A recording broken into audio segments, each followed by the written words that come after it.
Strange Scaffold put out a game called El Paso Elsewhere. Imagine Max Payne with creepy demons instead of hired goons, and you're halfway there. Very solid title. In April, the same studio released a game called Life Eater, a creepy horror game where you film your victims and then edit the videos on some dollar store version of Adobe Premiere. Last month, the same studio released a game called Clickolding, a game where you need to keep clicking a button in order to survive a hostage situation, your kidnapper watching and getting very unsettling gratification with every click. Again, great game. Believe it or not, the team is back at it again with something called I Am Your Beast, and it's totally different from anything they've recently done. It's best described as like a first-person take on Hotline Miami. You have to hunt down the military-industrial complex on a revenge mission that involves a hell of a lot of shock and awe, speedrunning your way through different scenarios with the sort of precision that'll make people do that "oh my god, it's Jason Bourne" meme. The studio is clearly looking to upend the traditional development model, focusing on smaller projects delivered really quickly, and in an era where it feels like even indie games take like 4 or 5 years to make, this does seem like an approach worth stress testing. If you're at all interested, I've left a link to I Am Your Beast over on my Steam creator page, which also has links to all of the other put this on your radar stuff I've recently covered. I'll leave a link to all of that below the like button. Sort of free stuff time now, and not a lot to shout out this week. Epic got us covered though, as always. Right now you can still grab some free stuff for Apex Legends, since that's now available on the Epic Games Store. Signy All Guns Blazing is a day one new release shmup published by Konami. Fairly middle of the road reviews on Steam, but hey, can't argue with the price tag. Fighting game DNF Duel is currently on offer, but later this week, all 3 offerings will be replaced by Death's Gambit Afterlife, a new and expanded edition of a very solid 2D Metroidvania Souls-like release back in 2018. I actually played this one and I quite enjoyed it, so I do recommend checking it out if you get a chance. Crash Bandicoot N. Sane Trilogy just got added to Game Pass and continues to be extremely funny that Crash games are now property of Microsoft. And finally, to cap it all off, don't sleep on Amazon Prime Gaming this month. Their monthly lineup continues to roll out, this week serving up Baldur's Gate 2 Enhanced Edition, Hard West 2, Stray Gods the role-playing musical, and a few more. That's in addition to a boatload of stuff still available from weeks prior. Definitely log in and check this stuff out if you happen to be an Amazon Prime subscriber. There's a lot there. A lot of it's really good. Okay, been an absolutely massive show this week, one of the longest yet, so we gotta keep this week's feel-good story of the week punchy. So how about we do it by the numbers, literally. We are approaching the 1-year anniversary of Baldur's Gate 3's 1.0 release, and to celebrate, Larian released a few stats to showcase just how some of us have chosen to spend our time in the Forgotten Realms. On the more wholesome side of things, Scratch the dog has been petted over 120 million times. Somehow he still wants more though. Dogs are like that. 1.9 million people managed to turn themselves into cheese, as you do. 3.5 million people were whisked away to a secret dinosaur-filled location, so secret that I didn't even know that existed until I read these stats. 1.1 million people chose to have sex with the Emperor, with 37% of those fulfilling all of their tentacle porn fantasies at once by doing it with the Emperor's Mind Flayer form. And last but certainly not least, 658,000 people managed to get their freak on with the Druid Halcyon, with nearly 200,000 of those going extra freaky and extra furry by doing it with the bear form. To be honest, I would have thought that number would have been a hell of a lot higher, but hey, there's always room for improvement on a second playthrough. All right, ladies and gentlemen, we are done. We are out of here. I'm going to be on a plane to Germany very soon, so the schedule for next week's show may be a little funky, but I've got a ton of exciting hands-on stuff coming up, stuff I can't talk about yet, but you're gonna love it, trust me. If you're there, don't forget to stop by the Friends Per Second live show, 4 p.m. on the Thursday. Would love to see you there. If you're not going to be there, I still appreciate you. Thank you as always for stopping by. Don't forget to hit the like button on the video if you enjoyed yourself. Always appreciate that. And a big thanks to this week's sponsor, Raycon. Listen, I know that you know what Raycons are. You've seen them all over the internet for years, including from... I don't know, let's see. Partnered with Raycon for like 4 years now. Massive shout out to them, by the way, for the support they provided the channel. So you think you've seen Raycons 100 times before, but you haven't seen these Raycons, because for the first time in years, Raycon has done a full refresh of their flagship offering, their everyday earbuds. This new model is an evolution of Raycon's already incredibly solid and reliable.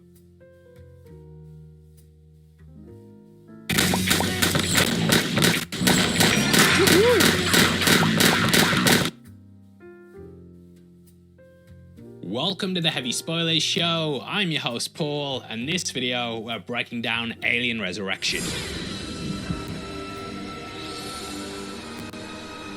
Released in 1997, this sees the final appearance of Ellen Ripley. Well, kind of. As I'm sure you know, she died at the end of Alien 3, with this version being a clone. Coming just 5 years after that movie, I remember as a kid feeling like it had a massive delay to it. Alien 3 had been a nightmare to get off the ground, and there were countless drafts and directions they wanted to go. If you've checked out our breakdown on that, then you know the full story, and it's linked on the channel now. If you don't know, it was basically going to center around Hicks, with Ripley appearing in a cameo role. Things were obviously changed, but her part 3 meant they had I just started, man. for a I just started sequel. streaming. So Chill. thought. Hiring Joss Whedon to write the film's script, they'd initially been impressed with his work on Buffy, that had How are a you? young, strong female character, which is the direction they wanted to go for the series. Initially, they wanted to clone Newt and have her be the film's protagonist. Alien 3 released just before Jurassic Park, and you can really see how that movie changed the industry. Genetics, cloning, CGI, they'd all been things that were massive talking points of that film. Just in the same way dinosaurs chase people around the park, Fox wanted aliens to chase people around the ship. This was a big thing at the time, with Deep Blue Sea doing something similar just 2 years later. And Newt was originally in the Ripley role, and they were gonna have the climax on Earth. This final battle would see the station reaching the planet and the xenomorphs finally arriving. However, after writing a 30-page treatment, the studio had a change of heart. Instead of Newt, they now wanted Ripley, with Weaver initially being hesitant. Weaver had gone back and forth with the franchise, and every film had been difficult to get her to sign on to. Around this time, Fox had been also floating around the idea of Aliens vs Predator. The Dark Horse comic released in 1989, with a SNES game coming out in 1993. The script for that was also in the works, but Sigourney Weaver thought it was absolutely terrible. She'd actually really pressed for Ripley to die in Alien 3, and this was so she wouldn't somehow get pulled into doing it. Now, having to integrate her was apparently a nightmare for Whedon, who had no idea how he was gonna bring her back. Ripley was completely wiped out in part 3, with her diving into a giant vat of molten lead. No way are you getting her or the Queen out of that, which Whedon apparently butted heads with the studio over. In the end, they said, look, there was a doctor who took blood samples, and they just kind of brushed over exactly what happened. Whedon then worked through 5 drafts, with them all ending against a battle with the newborn. According to IMDb trivia, the first draft ended in a snow forest, with the second in a futuristic junkyard. The third was in the hospital, and the fourth in the desert, but Fox just keep telling him the movie would be too expensive. This is because Earth would have 2/3 of it covered in a giant orbiting shell made of metal that Cole would have to steer the ship around. This would then crash land on the planet, which would lead to a ton of VFX work. Ripley would then lead the newborn away, and she'd fight it at one of the locations. Cole would then arrive in a gigantic harvester, with the newborn being torn up in its grinders. At the junkyard, they also had a version where the creature bit into Cole and sucked her metallic blood into its stomach. Using a magnetic crane, they managed to attach to the creature due to the metal now laced throughout its body. It would then be dropped into a trash compactor before escaping all mangled, leading to Ripley stabbing it through the head with a spear. The budget just got way too big though, and thus they had to keep scaling down the ending. Even with these issues though, Weaver apparently loved Whedon's script and thought it painted out Ripley in a much deeper light. She loved how she had ambiguous loyalties, and you didn't quite know what side she was on. Getting paid $11 million, that didn't hurt either, and in comparison, that's actually the full cost of the very first Alien movie. So yeah, Weaver said they drove a dump truck of money up to her house, and the movie went into production. Now, in case you don't know, there's actually 2 versions of the film. Yay! Not only did I just have to watch 3 versions of Godfather 3, but I also needed to watch 2 versions of Alien Resurrection. Kill me! Kill me! Has to be said though that director Jean-Pierre Jeunet has said that theatrical cut's his version. He sees the special edition more like an extended cut, even though Fox constantly say it's a director's one. It's the same thing that happened with basically all these movies on the anthology. Ridley Scott said the theatrical cut was his, Cameron said he liked the extended one, but he's also said he's fine with what he put out originally. Fincher wasn't even involved in the director's cut, and yeah, when it comes to the box set, it is more of a marketing gimmick. I find these director's cuts always have more to unpack though, and this extended one brings a different opening and ending. It contains an extra 7 minutes of footage, though most of the movie is still exactly the same. However, the theatrical cut begins with a slow montage of close-ups of Ripley's clones. This is supposed to be a younger version of her, with Weaver giving the team photos of herself as a child to work with. Studying the growth of caterpillars into butterflies, they wanted the pods throughout the film to feel like they were cocoons. They also looked at the cryopods throughout the franchise and wanted to keep things in line with what had come before. Now, the longer cut begins with a mouth that's clearly meant to resemble the xenomorphs. We then pull out to see that it's a bug, which is then squashed by a worker at the station. The CGI looks absolutely terrible, and Thank you, Nawal. How are you? down to how bad it looked. Like, even in 1997, mate, Lara Croft's triangle tits were embarrassed by this. Janae decided to scrap it just 3 days before the film was finalized, and in the end they didn't touch it up for this release. He said he hates that. I feel like I should have done. I should have started with the warm-up piece tonight. Originally, the ship had a different design as well. I don't think it was a good idea for me to just start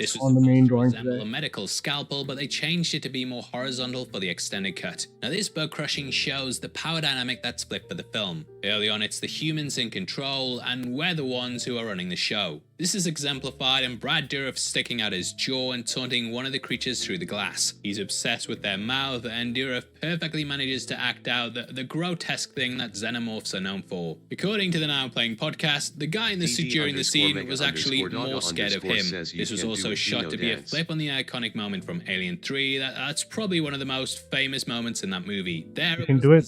Super nice of you, Dee. Thank you. Humanity being afraid. Here it's the humans who are the threats, with the xenomorphs feeling fear. The extended cut also has deeper ties to the franchise. You guys, how was your day? And asking Ripley about Fury 161. This was the planet from Alien 3, with it showing Ripley retained some of her memories. It's also revealed that this is where they got the blood samples from, with it being suspected Clemens got these when carrying out his tests. Further cemented in a nod to Newt, she gets shown a girl with blonde hair. Ripley smiles and then starts getting torn up, with her likely remembering her fate. It's possible that this is also a nod to her daughter Amanda, who was a lot of the driving force for how Ripley was with Newt. Amanda had brown hair and was explored in Alien Isolation, but yeah, these character details help to flesh her out. We also discover that Weyland-Yutani I should play Alien Isolation. I have access to Hamza Bajwa's version of it on my stream. That's that classic Joss Whedon humor. Ripley's tell the company has changed, but she says it won't make a difference. This echoes Newt's sentiments in Aliens when Ripley says the Marines will protect her.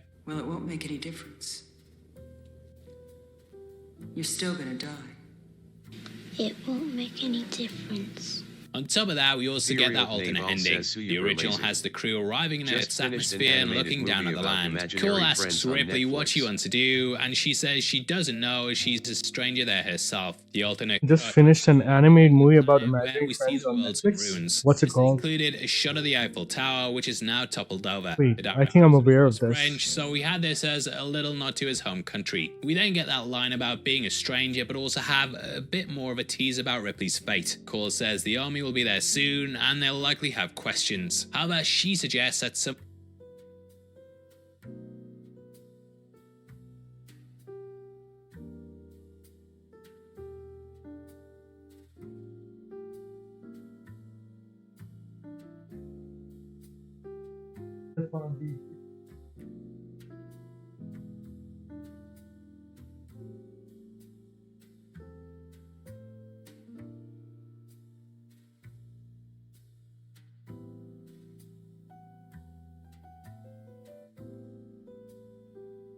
What is the name?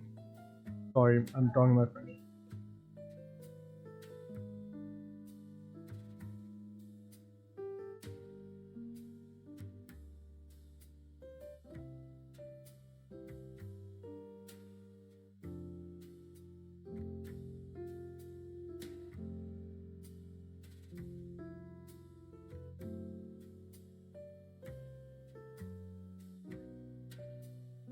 could get lost there, and that they have a chance to fade into the landscape. So that's kind of all the changes, and after our opening shot, we pull out to see the Auriga, named after the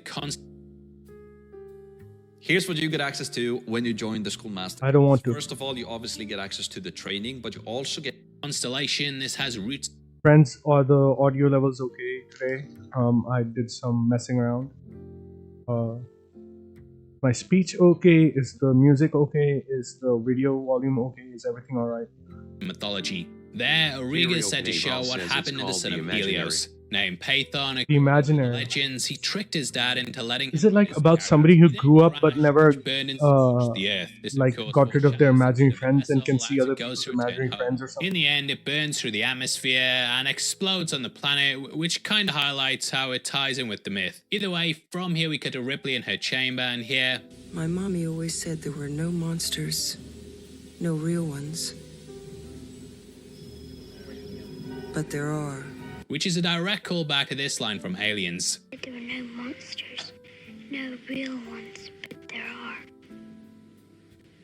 Now, immediately you'd think she's talking about the xenomorphs, but she's of course referring to the humans. I think throughout this we see she gains an understanding with them and somewhat has a bond. James Bond. Now, thematically, we have a lot of things going on. For Alien 3, we talked about all the Christ-like and religious imagery that they perspective of the imaginary friend. That's is it good? Was it any good? And now they have her being resurrected. On top of that, now Playing also pointed out thematically that they've done things throughout the franchise to show the similarities between her and the xenomorphs. In the first film, both were survivors. The second one had Ripley discovering a mother much in the same way she was. The third, she ended up becoming a mother, and she's now a genetic mix between the two. They said the franchise has always been based around parasites and the fear of something growing inside you. This movie takes things to that next step and now says that you're a mix of that thing. Being operated on, they managed to remove the alien queen, which is when Ripley wakes up. This scene was added for the extended cut and it shows how dangerous she is.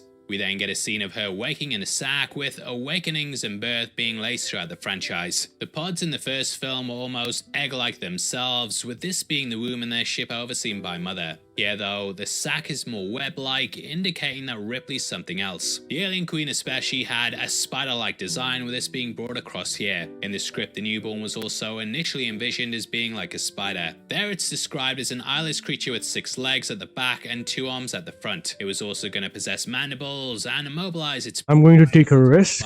Like the face looks so nice right now, the inner mouth will come but out and then I want to give a little bit of patching to this area under her lip. And I'm afraid it's going to like ruin it. Let's see what happens. When he climbs up the ladder, but it doesn't really make that much sense in the movie. Either way, she notices a tattoo that says A, revealing there were other clones. We will talk about this later on, but it foreshadows doesn't look too bad. We get later on in the movie. From the off though, Ripley's violent and vicious, with her struggling to recapture her humanity. However, it does get a bit Whedon-y, with her saying Fuck. instead of fork. It's a Joss Whedon writing. After getting a tour of the ship, we then see the Queen in most of her glory. Now I say that because Fox wisely destroyed most of the stuff from the Aliens movie, but they managed to find this alien queen in the scrap. So they reused that, and I have to say, as divisive as this movie is, the creature design's really solid. Not you, newborn. The xenomorphs look great though, and it's a big step up from the puppets and stuff they had just 5 years earlier. The book and script also had additional lines that explain why the queen's reproductive cycle changed. With different challenges in their lives. The queen laid The story her was eggs, just but then okay. she started to change. She added a second cycle, so... Now, originally, Dr. Wren tampered with... I feel like people pay too much attention to things like story and plot. I think that they're not as important as we think they are. I think, to me, what matters more is kind of like the general impression you get from the movie. And for that, the plot doesn't need to be consistent. The story doesn't need to be too interesting. You know?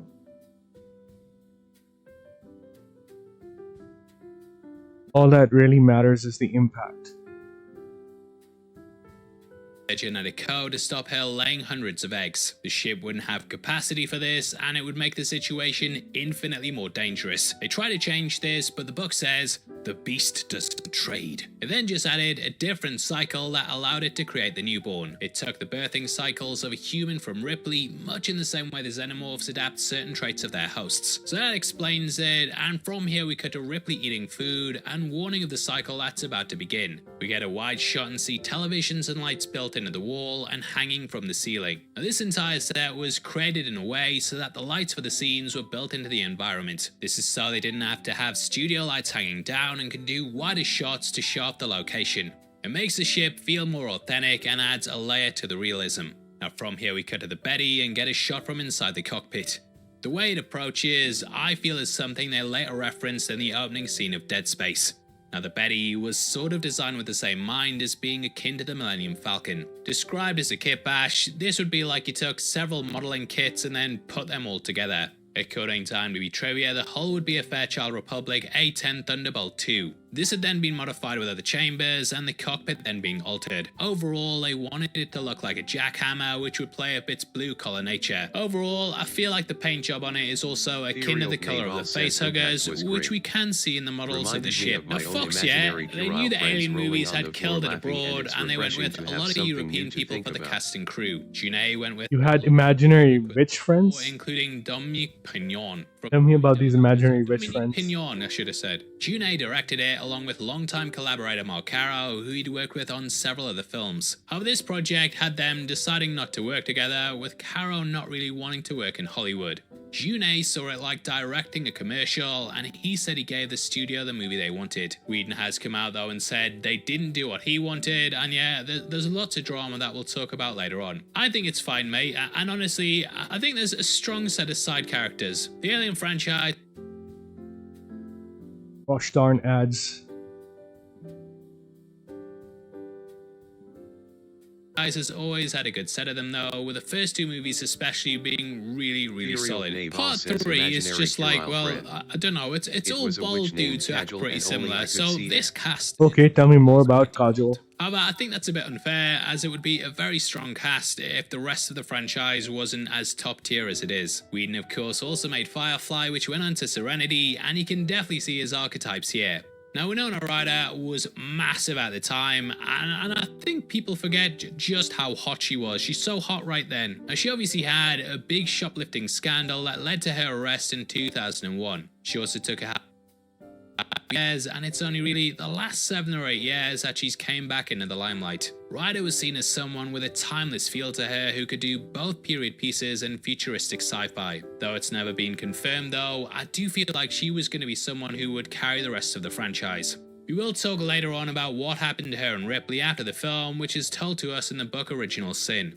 Either way, we get a tour of the ship and at one point see a video game titled Adam Zone. This was developed by Argonaut Games, who also worked on the tie-in game for the movie. This box was created in just a couple of days, with them throwing it together with pieces from the ship. You also see a lot of foreshadowing with Christie's wrist guns, which were designed to be reminiscent of Travis Bickle's ones in Taxi Driver. From here we go on to see That sounds awesome. Reese can't feel a thing in his legs. What age was this? Tell me about some of your experiences with her. I like this setting up the characters. Originally, we were also going to have an assassin named Sanju, with Jet Li being in talks to play the character. He'd be a martial artist who was quick with a blade.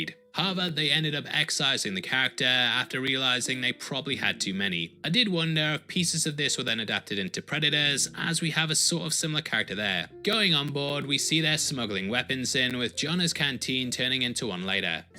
Jesus Christ, Jonah, what do you put in this shit? Battery acid? Just for color. It shows how ragtag they are, but also highlights why they're so helpless against the xenomorphs. They don't have all the weapons they'd want, and it's also explained to us that they don't allow weapons in case a bullet puts a hole in the hull. As they say, this will suck them into space, which sets up the death of the newborn later on. Originally, they wanted to kill Lambert this way in Alien, but an effect like that in the 70s would have eaten up the budget. A death for this was then scripted for Alien 3, but with it all being set on a planet, it didn't make sense. Now, they were planning to have an unnamed soldier die through this in the film, and the effects team worked on it for several weeks. However, upon showing the test footage, Jean-Pierre thought it was way too cool of a death for such a small character. So they retooled things and gave it to the newborn, with it building off the back of the big bad getting sucked into space that we've seen in Alien and Aliens. Anyway, Frank meets with the general, and we hear that they're basically trafficking humans. We see money being handed over, and this contains the face of producer Bill Badalato. Also, later on, we see this guy has the hairiest shoulders I've ever seen. Like, I'm not even mad. That's impressive, mate. I also love how they have a little block of whiskey, which we can see by the label. This is then lasered into liquid form, and I have stories like this. This is very interesting to me. How old were you? We also hear how Cole is a bit suspicious of what's going on with their cargo, as it's all being kept cloak and dagger. Throughout the film, we get shots of the ship in space near a planet, and know from the promotional material that this is Pluto. Not planet, but you know what I mean. This again adds to the secrecy of the project, as Pluto is of course the furthest planet. Well, it's not a planet anymore, it's a thing in space. I don't even know anymore. I was lied to at school. Leave your comments below. Have they made planets woke now by removing Pluto? Now, we know from the backstory with Cole exactly what happened with her. During the decline of the android industry, we had second generation ones that created a singularity. These androids built and made other androids, with these being called Autons that then started rebelling against humans. You're an Auton. Most of them were massacred, Theory but of Cole Naval managed says to I get must out and have been under hide. 10 Since then, she's YRSN. been on a quest to save humanity. Cole then learned about the xenomorphs from the Naval book says, Space what are your Beast, which was stories created like? by Morse from Alien 3. She discovered the Eureka had plans to create more xenomorphs and then infiltrated the crew of the Betty. Anyway, Frank asks for a couple nights aboard the ship, and they're given strict instructions to not cause trouble. We then It must see have been as the under human 10 years cargoes old. Alright. brought in and get the horrifying scene with people. What are your stories like? above their Man, there are heads. too As many. much as a thing, this movie gets Tell them I do slowly. think it's got But really memorable moments. I'm a regular See the hallucinator. scientists struggle with I what's hallucinate happening at as least like they 2 know it's 3 a times a horrible month. fate. Except for this guy who's kind of smirking Most of my around. But these guys hallucinations in the are chambers, yeah, they're gonna need. shadow people, like hide behinds. I don't know if you've seen them. I don't know if anybody in chat has seen them, but it's yeah, it's my friend here, Iman. She's seen them. But yeah, so I see them quite regularly, like one or two times a month. I see, which is like basically they're people, but I see them enough, so I have like different categories of them. But they're like holes in vision, like in reality, like somebody just like punched a hole in the shape of a person in reality and kind of moving around in the shape of something. Those are quite regular. Other than that, I do. I have hallucinations quite often.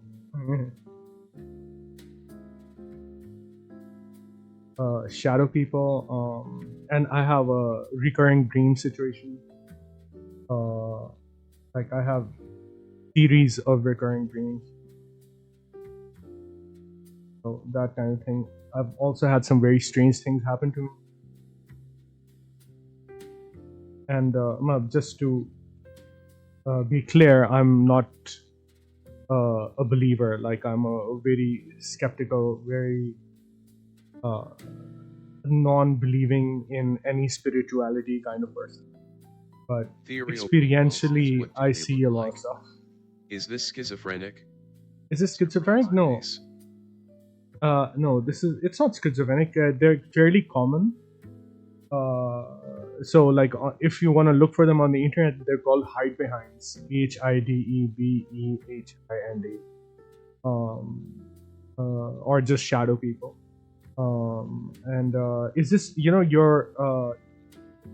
brain isn't, we think we're interacting with actual reality, but we're not. We're interacting with a simulation that the brain is creating based on the sensory data that it inputs. And now some people's wiring, most people have kind of chill wiring, but some people have wiring that's kind of can be overactive sometimes.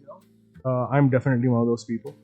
So so it's like it's trying to interpret all this sensory data, and sometimes it makes connections that are not really meant to be made. That's how I see it, at least.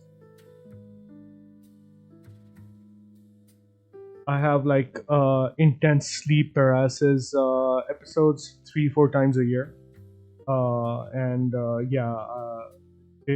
those are always coupled with hallucinations.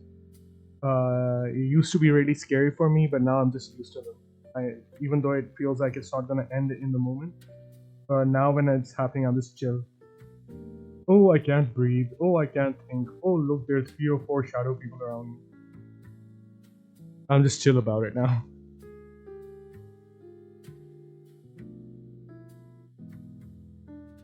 Theory of Naval says that is interesting. I've never really heard of hallucinations like these. Oh, yeah. No, just look it up. They're probably the most common hallucinations that people have. Shadow people. I have auditory hallucinations all the time. I hear people calling out to me. I hear dead people calling out to me. That's fun.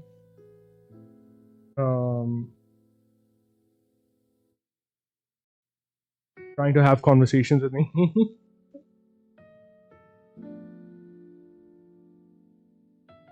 I have auditory hallucinations where people are trying to communicate to me in a language that I don't know. My voices, I shouldn't say people, voices. Voices are trying to communicate with me in languages that I don't recognize, but I understand what they're asking for. That kind of thing.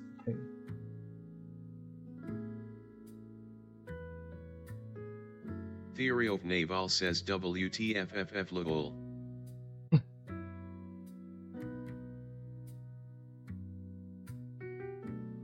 I have some very interesting stories. I've seen some weird stuff happen, man.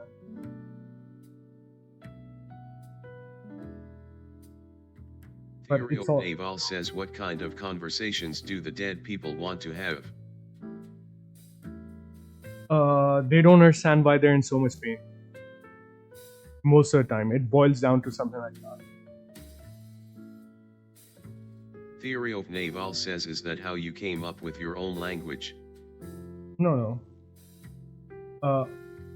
That stuff is more that's more internal. That's me trying to have dialogues with the parts of me that don't speak or can't communicate. So when I'm trying to reach those parts of me, I use that language.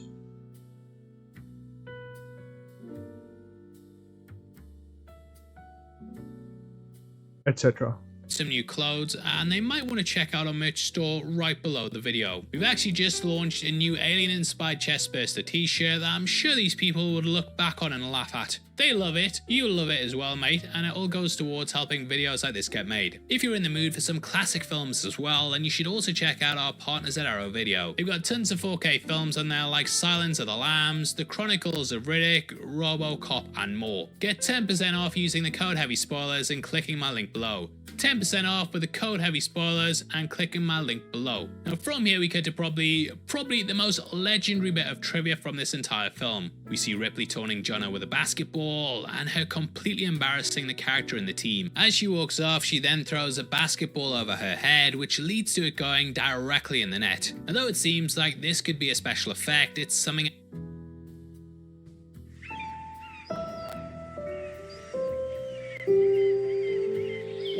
that happened for real. I wasn't even thinking get it in because I was so sort of demoralized this one. Oh, hold up.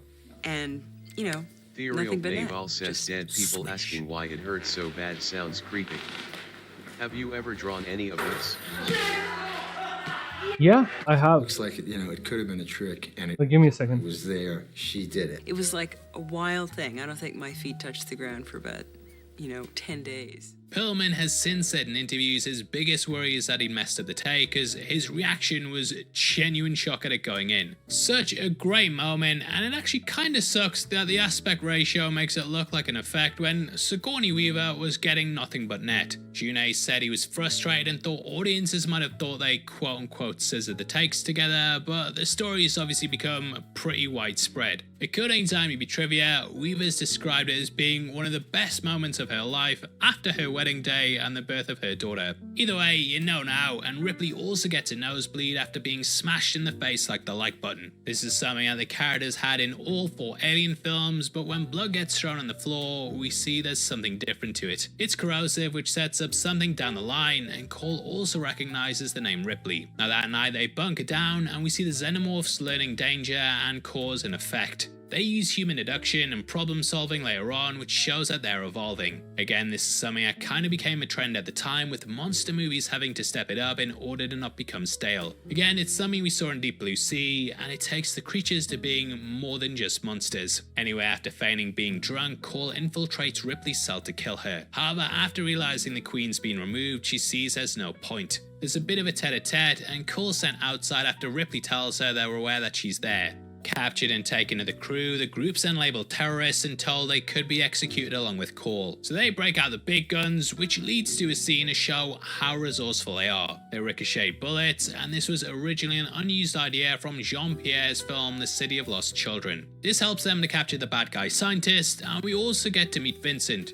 Wait, is that Tuco from Breaking Bad? Anyway, just in the same way that they make a daring escape, the Xenomorphs do the same thing through killing one of their own. All hell breaks loose, and the gang have to make their way back to the Betsy. Although it's not in the movie, the script explained that parts of the ship were punctured and locked down. This is why they end up having to take the route they do, rather than just going back through the straightforward way they came. When filming, they only actually had two characters built, which they reused over and over. One subtle thing they do though is that they darken them throughout the film, which makes them feel even more ominous. We then get a great escape pod scene involving a grenade and see Vrees building a shotgun out of pieces of his chair.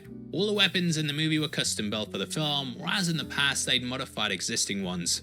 He also ends up getting acid on him, which again is one of the more memorable parts of this movie. When rewatching it, I did feel like the pieces were there, they just didn't quite stick them together properly. Now we also have Ripley having to escape her cell, and the novelization explains the thinking behind this. As mentioned earlier, she has some vague memories from the past, and when trying to escape her cell, she contemplates breaking the glass in the ceiling. This is something she tried to do during Aliens when she and Newt were locked in with the facehugger. However, this didn't work, and it was Hudson saying cut the power that made her then realize she should do this to escape. Finally, the general gets attacked from behind, which leads to him pulling out a bit of his brain. The execs at Fox apparently hated this and thought it was too comedic, but in the end, Jean-Pierre convinced them to keep it in. Test audiences, mate, they bloody loved it too. Frank's then killed, and this scene apparently caused some kickoffs during editing. Whedon wanted it removed because he had no idea why Frank decided to go into the corridor. Apparently, Junet turned around and said, "Because it's in the script," and things were meant to be pretty frosty after that. Anyway, Ripley makes an entrance by sticking a gun through his wound. Let me see if I have any of these drawings lying around my nearby stack, because I have way too many drawings. A cigar is just a cigar. I can't actually go into my vault. And hands it to Cole, which many have thought resembles a,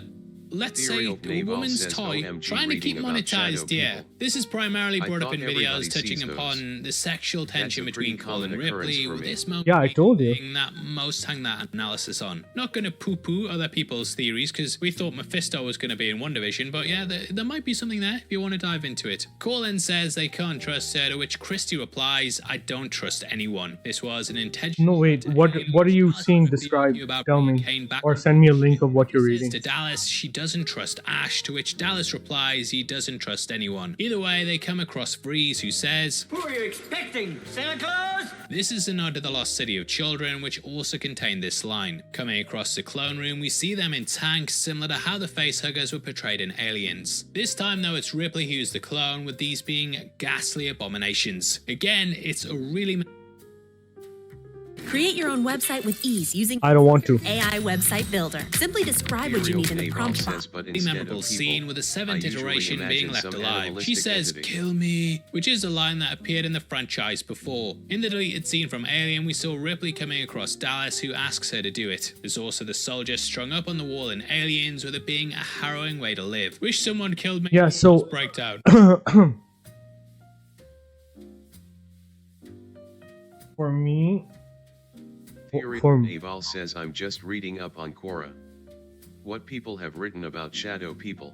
So for me, I get tall guys. Okay, the tall guys are usually in a corner somewhere, and they're so tall. No matter where I am, no matter how high the ceilings are, they're so tall that they have to like bend their necks just so to fit in the room.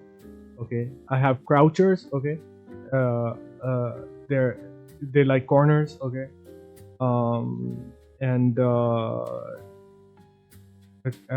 they also like the bed, obviously, and they also like being on walls, crouching on walls like Spider-Man or some shit.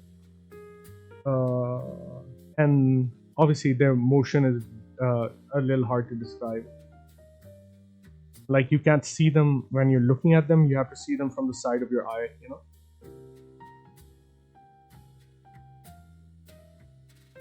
Theory of Naval says, "Wow, that's interesting, F."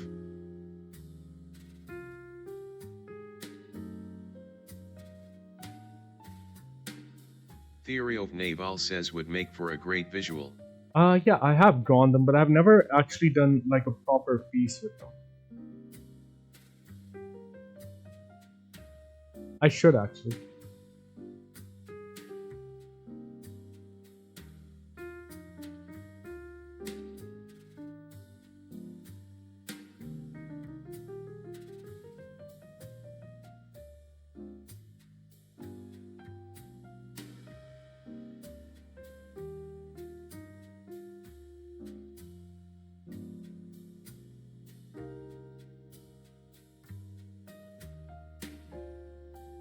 Now, this is sort of a repurposed scene from an unproduced script of Alien 3. There were 2 iterations with failed xenomorph clones kept in tanks, which the main character ended up burning. However, we get the emotional aspect added here, with it being Ripley destroying herself, and this is the scene that Weaver said made her sign on. Anyway, we learn that they've got 3 hours until the ship returns to Earth and they start their mad dash across the station. This includes running into Larry Purvis, played by Leland Orser. He's basically the guy in a zombie movie who's been bit, and he's got a chest burster living inside of him. It adds more insult to injury though, because we know that the people he's with are the people that dropped him off here. They don't really touch upon that much, but in the end they decide to take him so they can freeze him on the ship and remove it through the medical equipment there. It's a bold strategy, Cotton. Let's see if it pays off for him. But this line wasn't actually in the theatrical cut, so it just seems like they decided to take him along for no reason. Now next we go to the longest scene on the disc, with the group having to swim through the ship. Filmed on the Fox lot, an especially constructed soundstage, this took almost a week just to fill with water. However, the liquid was seen as being too clear, and thus they added milk to murky it. This pen is dying. For 4 weeks, with it taking an additional 3 to shoot the scene. If you've watched our All my pens are dying. then you'll know I need to buy new it pens. can be a nightmare, and this wasn't any different. Perlman apparently knocked himself out when filming, as apparently he swam to the surface, knocked himself out in a sprinkler, and then had to be rescued. Ryder almost drowned at the age of 12, and since then she hadn't been in the water. She would rather they used a body double, but they said it would be too obvious. So she filmed the scene in the end, but suffered from an anxiety attack on the first day. Each actor was assigned a diver as well, with them all having backup oxygen tanks. However, Leyland also left to go to the toilet and also ended up running out of breath. He was saved by another diver, but it was apparently a very close call. There was also people weighing in it all the time. It was completely closed overhead, and yeah, just a nightmare to film. Apparently they couldn't see their hand in front of their face, and they were just swimming around for ages,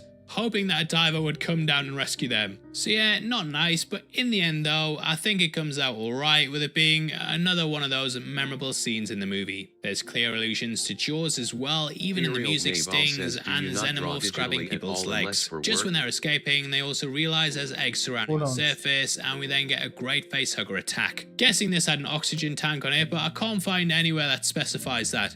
So it's a theory. The xenomorphs are still swimming towards them though, and you've got this really high pressure scene with threats on all sides. Christie then has to bounce grenades, and the chase then continues up a ladder. We have Reese hanging on Christie's back.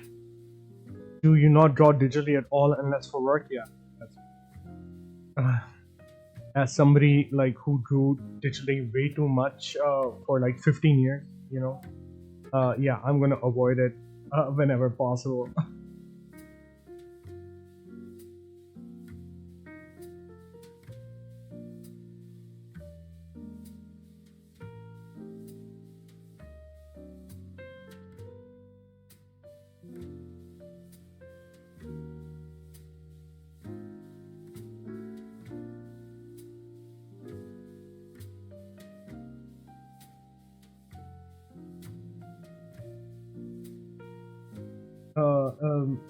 Iman, are those pens good? Working both of them? Yeah.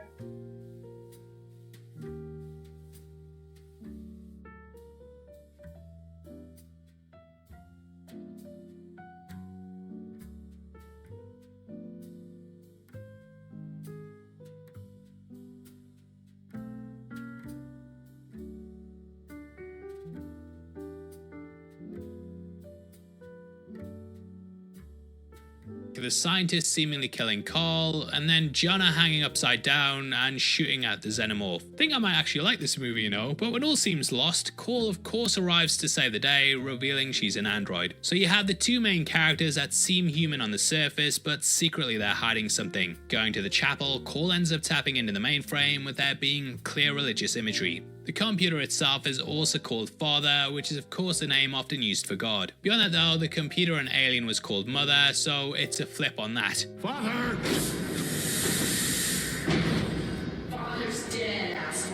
If we're continuing with the religious metaphors now, we could also be talking about how humans have destroyed God. This is because they're able to make clones like Ripley and also synthetic people like Cole. The title is of course Resurrection, and we have these two characters returning from the dead. Kill you! Does that... So Nawal, you were the one of the people Also who a nod of the first responded movie, in the and positive others when I often asked reply by saying does not compute. Cole is then told to crash the ship into Earth because they burn too much fuel to change about direction of being godless. Being an android that's interested in saving humanity, they have her saying she'll select a body of water rather than land. But that might not happen. We also learn that she's accessed the government's dirty little secrets, and How did that start for you? would have set up down the line. Ripley is then pulled through the floor in classic alien fashion, and we see she's absorbed into the nest. Making it back to the ship, the group are then confronted by the scientist, which is when Larry's shot and he goes into labor. It's weird describing it like that, but we get an excellent shot where we travel down his throat and see the chest burster inside his ribcage. The majority of this was done for real as well, with them placing a camera down Ursa's throat.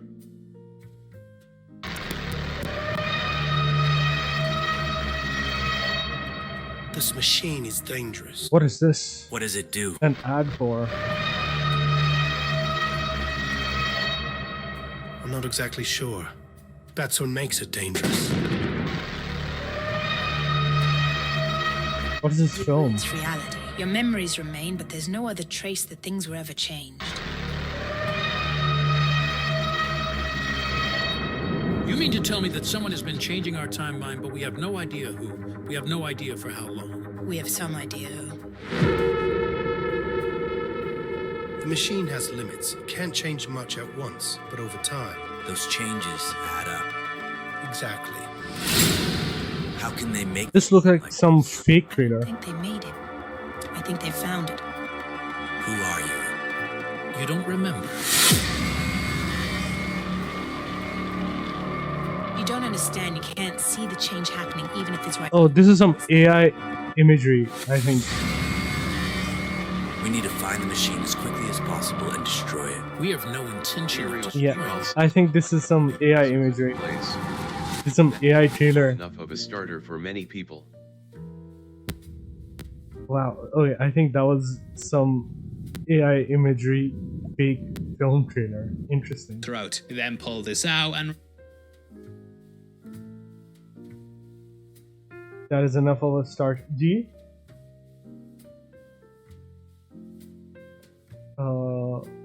Okay. Nawal, give me a bit.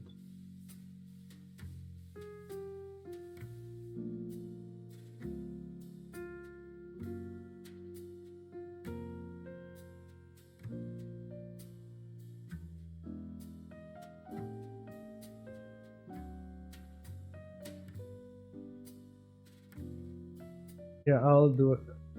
reverse the footage in order to create the effect. Anyway, the newborn is birthed, and this gigantic animatronic continues the legacy of practical creatures that the series is known for. Having to be operated by a crane and 9 puppeteers, it completely dwarfed everything on the set. Now originally they wanted to give it Sigourney Weaver's face, but they thought it might be a bit too similar to Cell from Species. They also gave it both male and female genitals, which it had as part of the puppet. However, in post-production, Junet admitted it might be a bit too much even for a Frenchman, and after some pushback from the studio, they were all digitally removed. You might notice as well that when the creature first comes over to Ripley, that she doesn't really make eye contact with it. This is something she learned when making Gorillas in the Mist, and used the rules from that of not making eye contact with dangerous predators. Anyway, after it kills the Queen, Ripley makes a mad dash to the ship, and doing a big leap, she gets back on board the Betty. However, they have a stowaway in the back with the newborn having snuck aboard the ship. It chases Cole throughout and kills my guy Tuco, which leads to Ripley going there to take it down. Got this weird thing where it kind of comforts and looks after Cole, and it has big black eyes that make it seem cute. I'm gonna admit, I think the caring instincts is something that seems to have gone into influence Barbarian, which is also probably one of my favorite horrors.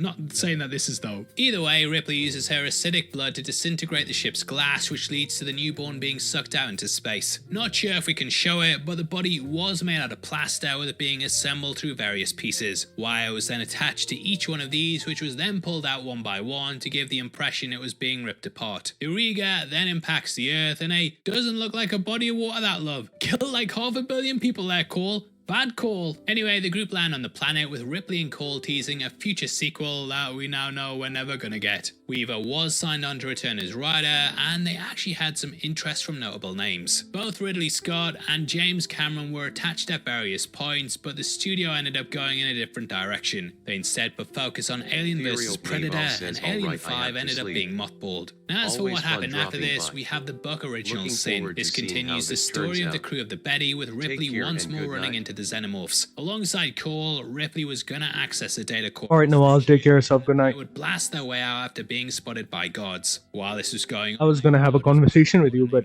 you have to sleep, so go sleep. Good night. Stowing away on their ship, she wanted to get the story of the millennium and uncover the truth behind the government's cover-ups. Now, across the galaxy, a facehugger egg was discovered on a botanical colony called Domes Epsilon. We discover that after the events of this movie, that a shadowy government group known as Loki had very nefarious plans. They'd been communicating with an alien species known as the Malakak, who were the space engineers before they were called the Space Engineers. This, of course, released before Prometheus, so we didn't know who that corpse at the start of Alien belonged to. The film was gonna explore it though and give us that entire backstory. They had a deal where they gave humans technology in exchange for the xenomorphs that humanity made. The Betty were disrupting these operations, and yeah, it gets a bit fan-fiction-y. Reaching the domes, they discover that the aliens are running wild, and you can pretty much figure out how it goes from there. Assembling a team of survivors, they do the usual where there's nobody from Pakistan in chat right now. Secretly working for Loki. In the end, they escape the station and then detonate it from space. Also, just so you know, this is your Twitch name. You can change it to anything and have an open discussion. Nobody will know that it's the Malakak would be furious their operations had been disrupted, and they'd be out for revenge in Alien 6.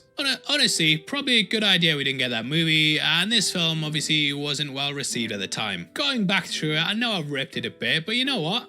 I think it's alright. Definitely enjoyed it more than Alien 3 this watch through. Don't kill me. Please just go back and watch it, and then if you still hate it, you can change your name to Ripley. But alas, Whedon himself has been very harsh in it, with him deeming the movie as unwatchable. In 2005 he said, "It wasn't a question of doing everything differently, although they changed the ending. It was mostly a matter of doing everything wrong.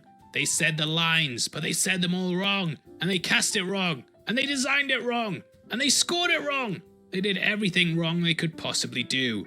That's actually a fascinating lesson in filmmaking, because everything they did reflects back to the script or looks like something from it, and people assume that if I hated it, then they changed the script.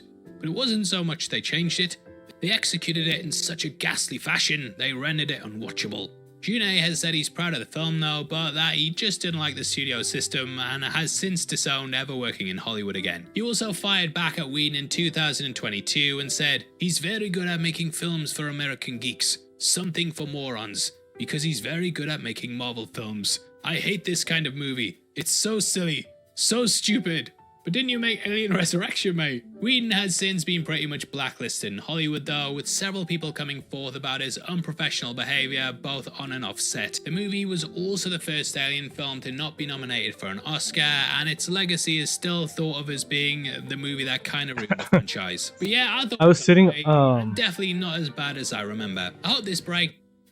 I was sitting on a stream the other day and we were having a discussion, and the streamer, she used a term that I had everybody laughing out loud, and she said, "Okay, she called normal people, like people who are not like artists or whatever. She called them art muggles. Art muggles. So like we were in fits. We were like, this is an amazing term. We're all gonna use it now. Art muggles." Down has helped you gain more of an appreciation for it though, and obviously let me know all your thoughts below. If you've enjoyed it as well, please drop a like, and if you want to support the channel as a member of the Spoiler Society, then please click the join button. You'll get early access to videos like this, and it goes a massive way towards helping us out.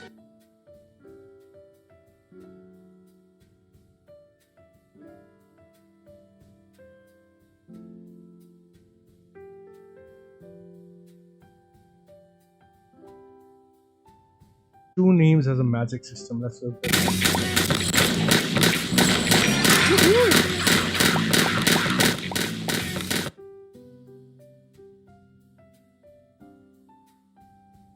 Have you ever heard a story about some kind of terrible fairy or monster or demon who you can gain complete control of simply by finding out its name?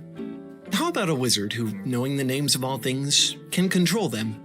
Or the unfortunate archetypal hero who fell into the villain's clutches just because the villain found out their name? It's a familiar trope.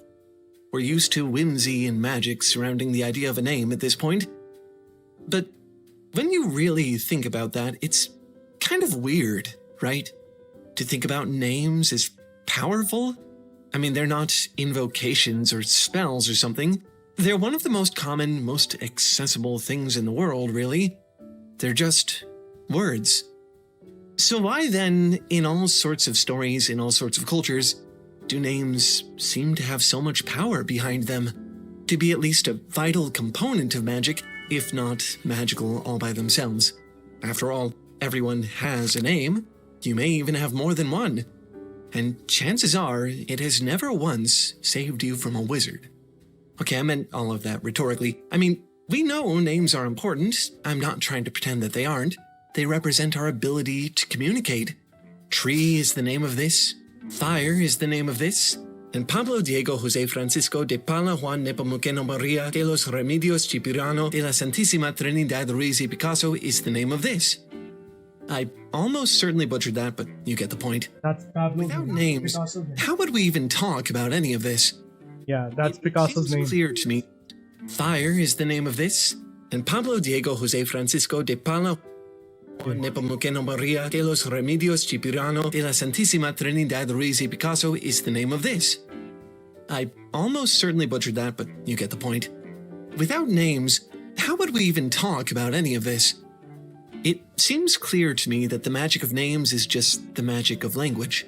It taps into a yearning familiar to us all, regardless of culture or age, the yearning to be understood. But I think there's something else going on here too. A bit of wish fulfillment, a straining against a truth that has always lingered at the back of our minds. Magical as it may be, language ultimately has its limits.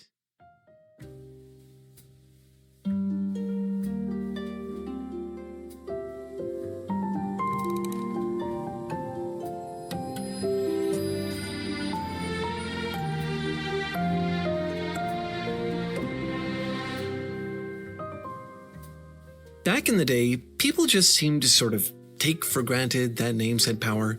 Like, real power. The dangerous stuff. Think back to the classic German fairy tale Rumpelstiltskin. The only way the hero manages to get out of her vow to give her firstborn child to the imp is to figure out his name, which either drives him away or kills him, depending on the telling. There's also the old Welsh tale, Gwarwyn y Throt, which I almost certainly just mispronounced, get ready for a lot of that this episode, about a helpful house brownie who turns into a boggart and flees when the lady of the house learns its name. There's the shape-shifting Norker of Scandinavian legend, which is a water spirit who attempts to lure its victims with beautiful violin music and drown them, but it can of course be killed on the spot, simply by calling its name. And how does any of this work? Why are names this powerful? Well, because, they just are. In these stories, it's just kind of a cosmic rule. And to be honest, it doesn't seem like that perception has actually changed that much over the years. You see naming as a type of magic in plenty of modern fantasy. In the novel The Lies of Loch Lamora by Scott Lynch, if a mage learns your name, they can basically puppeteer your body. In Dungeons & Dragons, some spells like Trap Soul function more reliably if their target's name is uttered during the process of casting. In Lloyd Alexander's Chronicles of Prydain, the Horned King is made vulnerable when his name is discovered. In the tradition of the old tales, names are used like weapons in fiction to control, conquer, harm, even to this day. Given its longevity throughout storytelling traditions across the world, it's probably not going to surprise you much that this idea isn't just reserved for fiction. People probably write so many stories about it because it crops up so much in real life culture. Judaism is probably one of the clearest examples. In Judaic practice and scripture, there are countless names for God, each invoked under different circumstances. Above all, it is taboo to ever write or utter the one true name of God.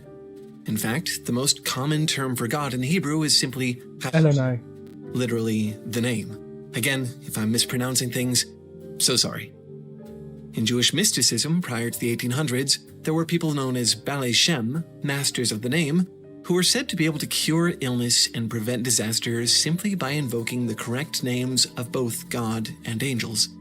And if a child was born sickly or had an older sibling who died as a baby, some Ashkenazi Jews have a tradition of naming them the Yiddish word for old, alter for boy, alte for girl, either as a hope for long life or to confuse the angel of death. You can find similar customs all over the world. The name Ajuji means born in a trash heap in Hausa, a language used in Western Africa.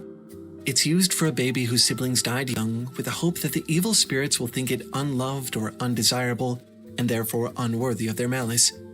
In Turkish, the name Sutilmiş, meaning sold, is said to let evil spirits know the baby already belongs to God. The Serbian language has a whole class of epitropaic names called Čestitna imena. Stanica, meaning stone, and Vuk, meaning wolf, are both given to boys for the same reason, which is like to eat babies, not stones and wolves. We become our names, and so our names become dangerous weapons to hide away. Fantasy or not, it is absolutely a form of sympathetic magic. Your name is a more powerful thing than you probably ever want to give it credit for. And yet, the name you go by may not even be your name. Not really. In reality, names don't have much to do with who you are as a person. They're given to you when you're a baby, often before you're even born. They serve more as a reference point, a shorthand that points to you in conversations, unofficial documents. In a lot of stories, names are powerful not for mystical reasons, but for practical ones, and hiding them offers protection. Take the Northumbrian fairy tale My Einsel. It's about a little boy who stays up past his bedtime and meets a fairy. They introduce themselves as My Einsel, which literally means my own self. For the fairy, it's more of a cultural custom. For the boy, it's clever, because when he accidentally hurts her and she goes crying to her scary fae mother, she ends up saying, "My own self hurt me," which just earns her a scolding for being careless and silly. If you think about it, this is almost the exact same story as Odysseus and the Cyclops from the Odyssey, where Odysseus gives his name as Nobody, so that when the Cyclops tries to tell his kin he's been blinded, what he actually says to them is that, "Nobody blinded me," and then they ignore him. Those are old stories, but the idea has aged surprisingly well. These days, the idea of anonymity giving protection is more relevant than ever. You're on the internet right now. You don't need me to tell you the dangers of doxing. If you're smart, you probably don't even use your real name in any of your online handles. If you're cautious... See, Nawal, I told you. I just mentioned this to you. You can be anybody on the internet.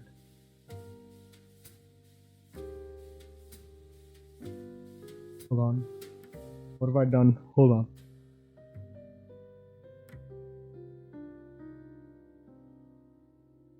Hold up.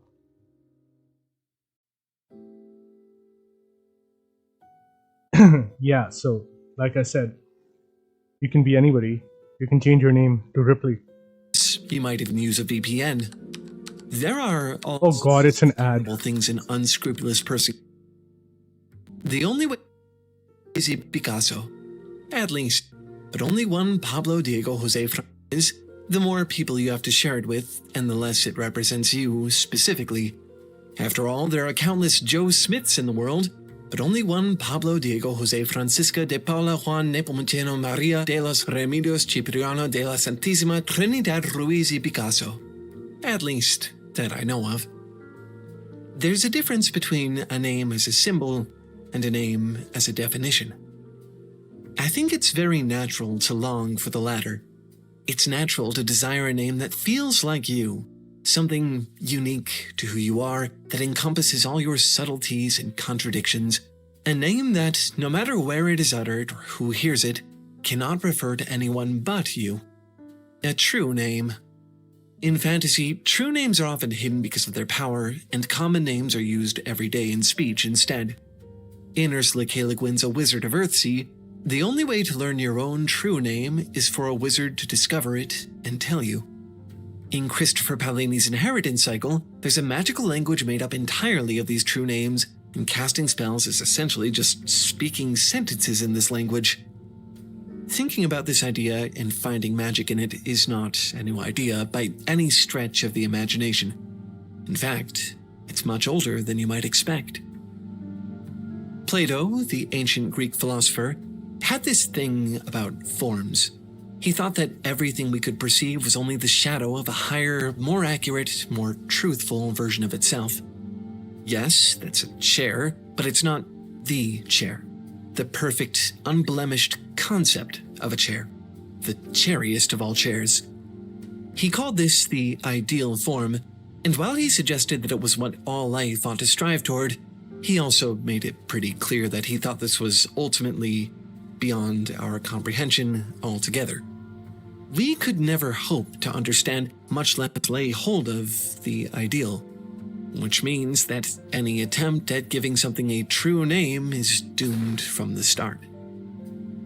Except, he did say that with the help of a skilled enough name craftsman, what he called a nomothete, someone trained to see past the shadows of perception to the truer, more ideal reality beneath, it could just perhaps be achieved. And that is a pretty interesting concept.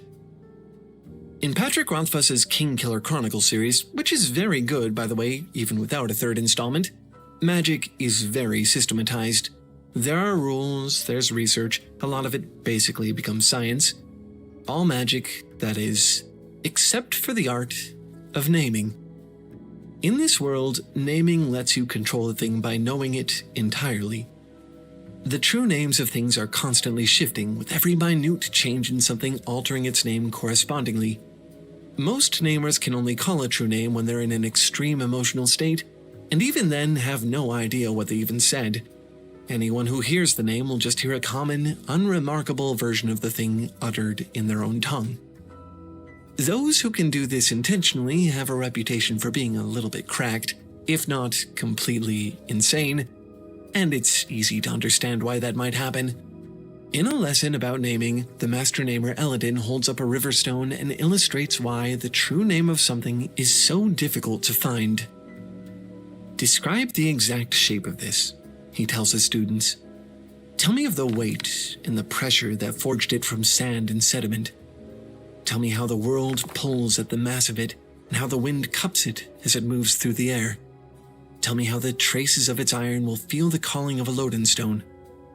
All of these things and 100,000 more make up the name of this stone. This single, simple stone. And that's the problem. The students in Eladin's class have a chance to learn the true names of things because they have magic. They have a capacity that we don't to become Plato's fantasized nomothetes. But for us poor saps here on planet Earth, it's impossible. What sounds would these names even be composed of? What letters? Maybe that's why we keep telling these stories. Maybe the idea of true names in fiction is a bit of wish fulfillment. Everyone who knows a language wants to use it to communicate, to understand the true nature of the things around them, and to share those insights with others. Try as we might, we can never really do that. The task is simply too great. The best we can ever do is symbols. I think the allure of true names comes from our own frustration with the limitations of language, the longing to overcome them. We can reach and reach for more or better words, but no matter what, all we'll ever get is a slightly closer approximation. Another set of symbols. Even maths and sciences can't really name things. Even their names are just symbols. There's something lonely in that, I think. to exist as a creative being in a world that you fundamentally cannot fully describe with the tools available to you, it's cruel. No wonder we fantasize about worlds where we can. Nevertheless, maths and sciences are probably the closest we can get to Brilliant ad, right? They tend to be far more exacting in their logic and interpretations than other. Is this going to be a brilliant ad? They're also a bit harder to learn. Unfortunately, on an institutional level, that just isn't true for a lot of people anymore, especially when it comes to education. Public school isn't really a one-size-fits-all solution, and seeking your own education is increasingly reserved for people with enough money to pay for it. But it doesn't have to be that way. Our sponsor, Brilliant.org, there you go. All of that far more affordable and that you're keep making stuff up. I'll see you next week. Bye. These segues into ads.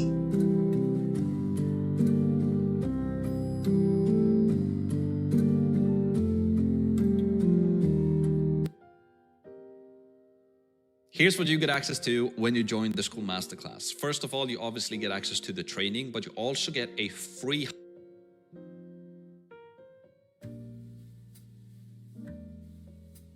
A lot of life is spent trying to be free. To be unchained from the desk at work, to be freed from the parking lots and waiting rooms, to find our people and our place and go to them, our will enacting our life directly. For some, it's everything, a desire deep within the human spirit to sprout the wings our species can never have, to rise above the daily muck and grime that sticks us in place. But then, sometimes being free is better in theory than in practice. Society itself is an act of inhibiting ourselves. We exchange the possibility to try anything we desire, free will, for the guarantee to do many things we're allowed, freedom. For the hopes and dreams of a better tomorrow, we come together to build up cities and towns and connections between them, safe and sound from the chaos of the world within walls built together. As such, the average life is often devoid of free will for these freedoms from nature. We rise at the same time each day to take the same route to the same place, to eat the same lunch, to sit in the same traffic, to get to the same home with the same people and go to bed at the same time. It is a lot of same, a lot of guarantee, and not a lot of active choice. And that's because we hate to choose too much, that anxious feeling of one's life being truly in their own hands. And so most often we don't. We make that trade to be less free. For many people, this is nice, the little one-size-fits-all world that's been created of guarantees. To have a place to call our own with the people who love us to rest our head next to, the little meals we make, or the spots we read or game and relax in, the things we own and the way we display them. There's still a clear sense of self and value to all these sames. And I think that this is what most people want, to be an individual within those sorts of bounds, whether they really think so or not. The world is chaos, unyielding, cruel, and often horrible, driven by limitation and scarcity, which we banded together against for a reason. We made a contract amongst each other to support against this, even if it limits us, and most often this is the best thing our species has done. We clip those wings to avoid flying too close to the sun. But overall, have we taken this agreement beyond what it meant? Does one size fits all really work on a scale as large as entire lives? Are some people suffering, forced to act on their own in a world where free will isn't supposed to exist? This is the intense and original vibe of Samurai Champloo, the spiritual successor to Cowboy Bebop's a genre of its own tagline. It's a historical piece set in the Edo period, but with graffiti and hip-hop and plenty of other anachronisms. It places actions, ideas, and characters well outside of their usual realms and gauges their reaction, their style to be a fish out of water, and in the unique field developed in this contrast makes its point. As we see with the main characters, not everyone is choosing to be a standout in this contrast, but some are certainly forced to be. Some never had a chance to lead an average life.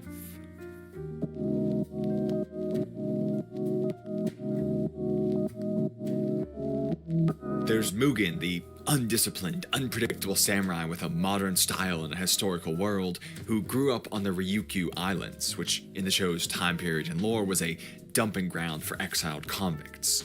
As a land of discarded prisoners, the government, nor any kind of authority or oversight, was willing to pay attention to the island and protect the children which might have come about from its existence. They were simply the acceptable losses for not having to deal with all those conflicts, a few lives tossed away for the simplicity.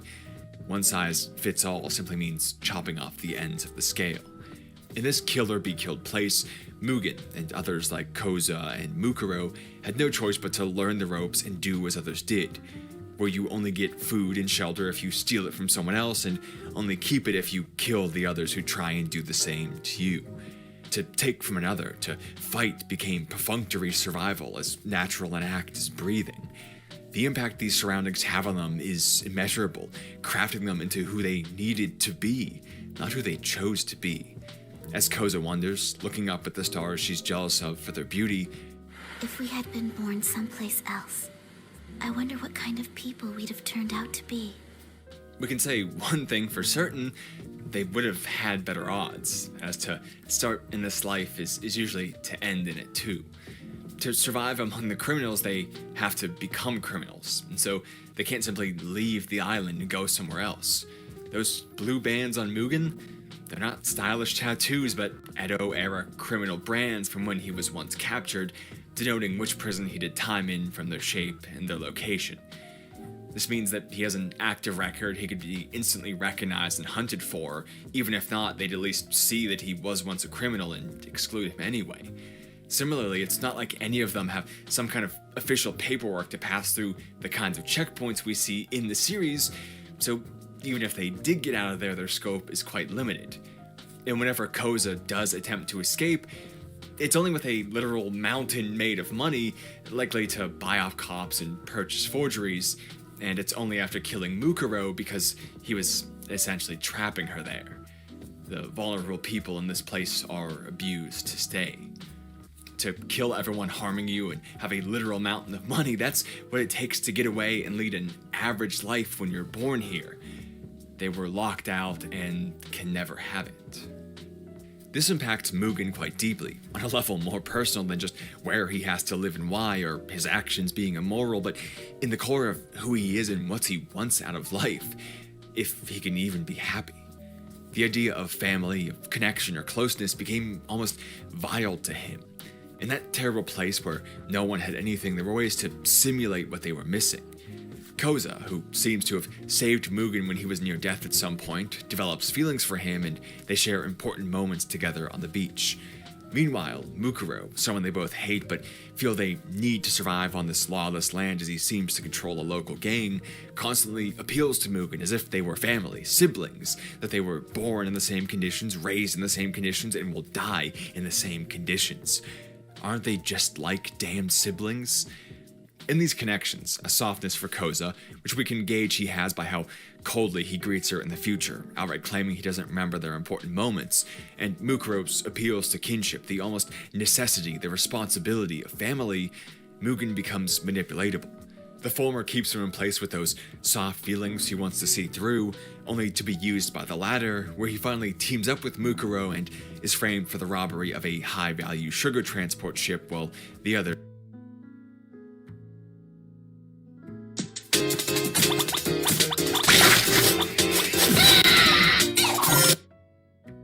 We've been saying this for quite a while now, but it's getting to the point where the jokes about Elon Musk having some sort of fetish for lawsuits, they're no longer jokes. Because I'm not sure we've been able to go a week or two without Elon or any of his random companies either being sued or attempting to sue someone else.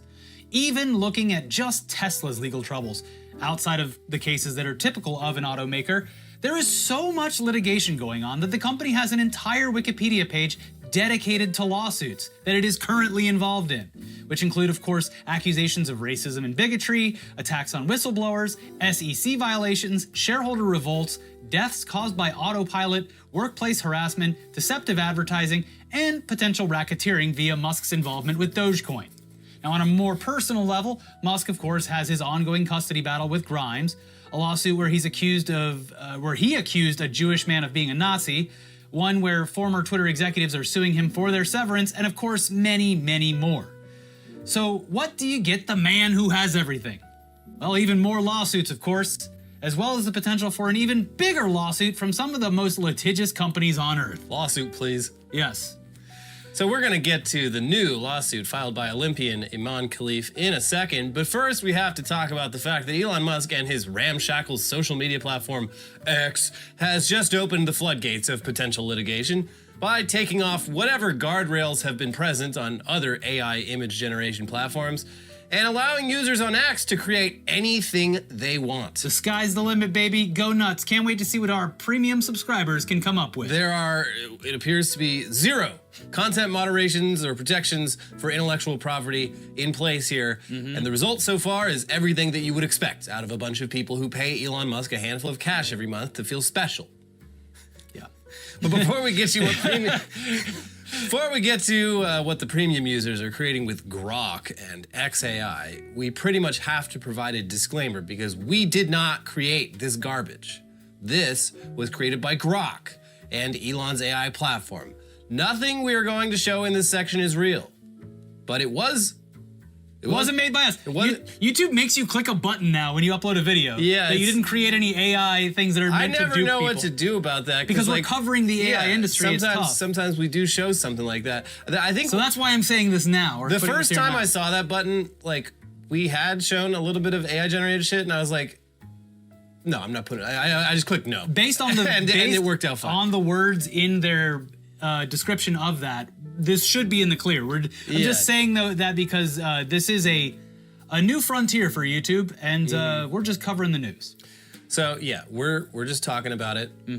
There you go. That's your disclaimer. All right, here we go. Here's just some of what we saw earlier this week. Kamala Harris and Trump kissing. Ooh. Ronald McDonald after what appears to have been a shooting spree at a local Burger King with a two-sided assault rifle. Okay. Elmo and Big Bird smoking cigarettes alongside Spider-Man smoking a wine. That's the best way to enjoy wine is smoking it. Barack Obama meeting Peter Griffin from Family Guy. Mario snorting a gigantic mound of Colombian clown powder.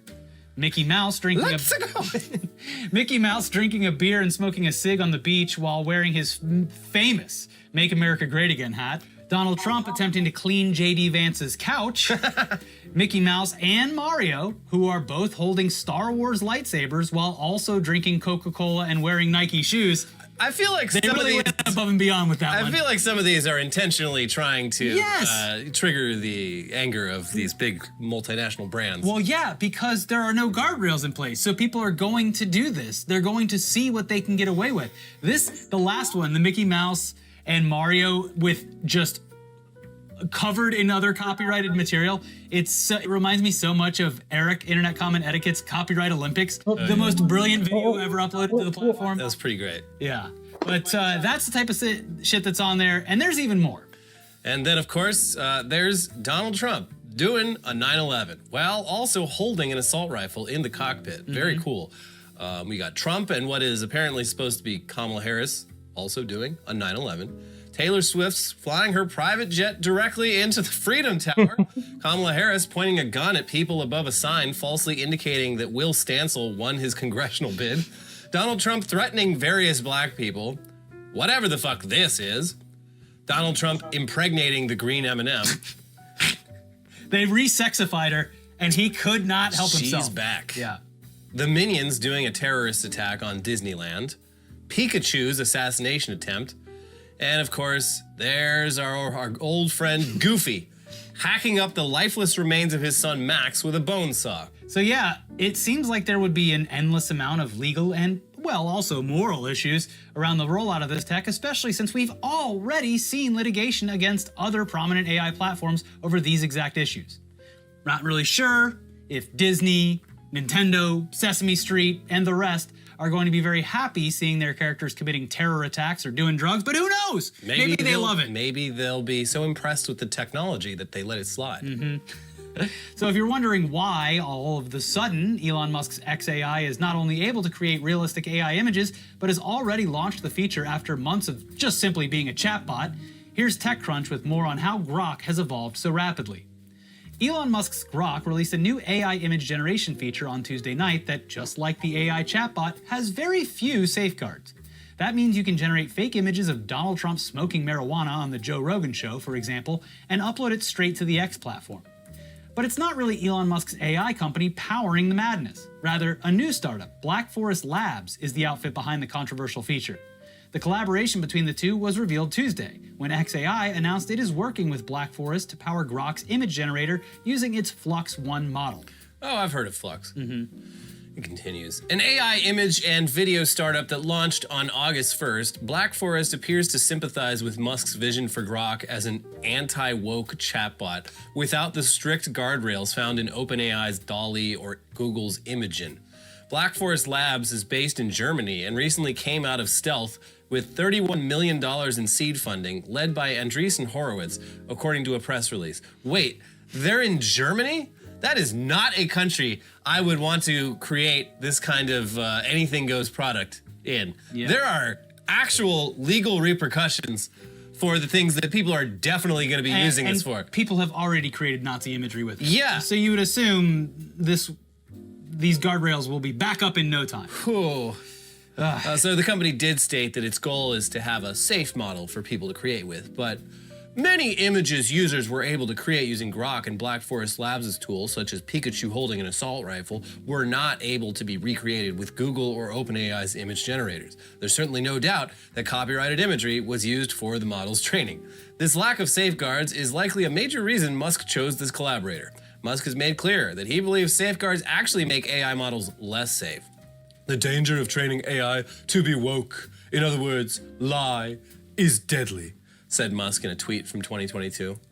Shut the fuck up. Loser. But what's especially bizarre about this launch is that X has already been in the crosshairs for disseminating this kind of garbage. Back in January of this year, the platform was forced to block searches relating to Taylor Swift and AI because people were creating and sharing sexually explicit images of the pop star. So the response to these posts was so massive that even the White House got involved and called for legislation that could potentially stop images like these from being created or shared. Why Elon would open the floodgates for abuse just a few months later is anyone's guess. But my theory is that Elon is simply trying to get whatever traction he can for Grok, regardless of the legality.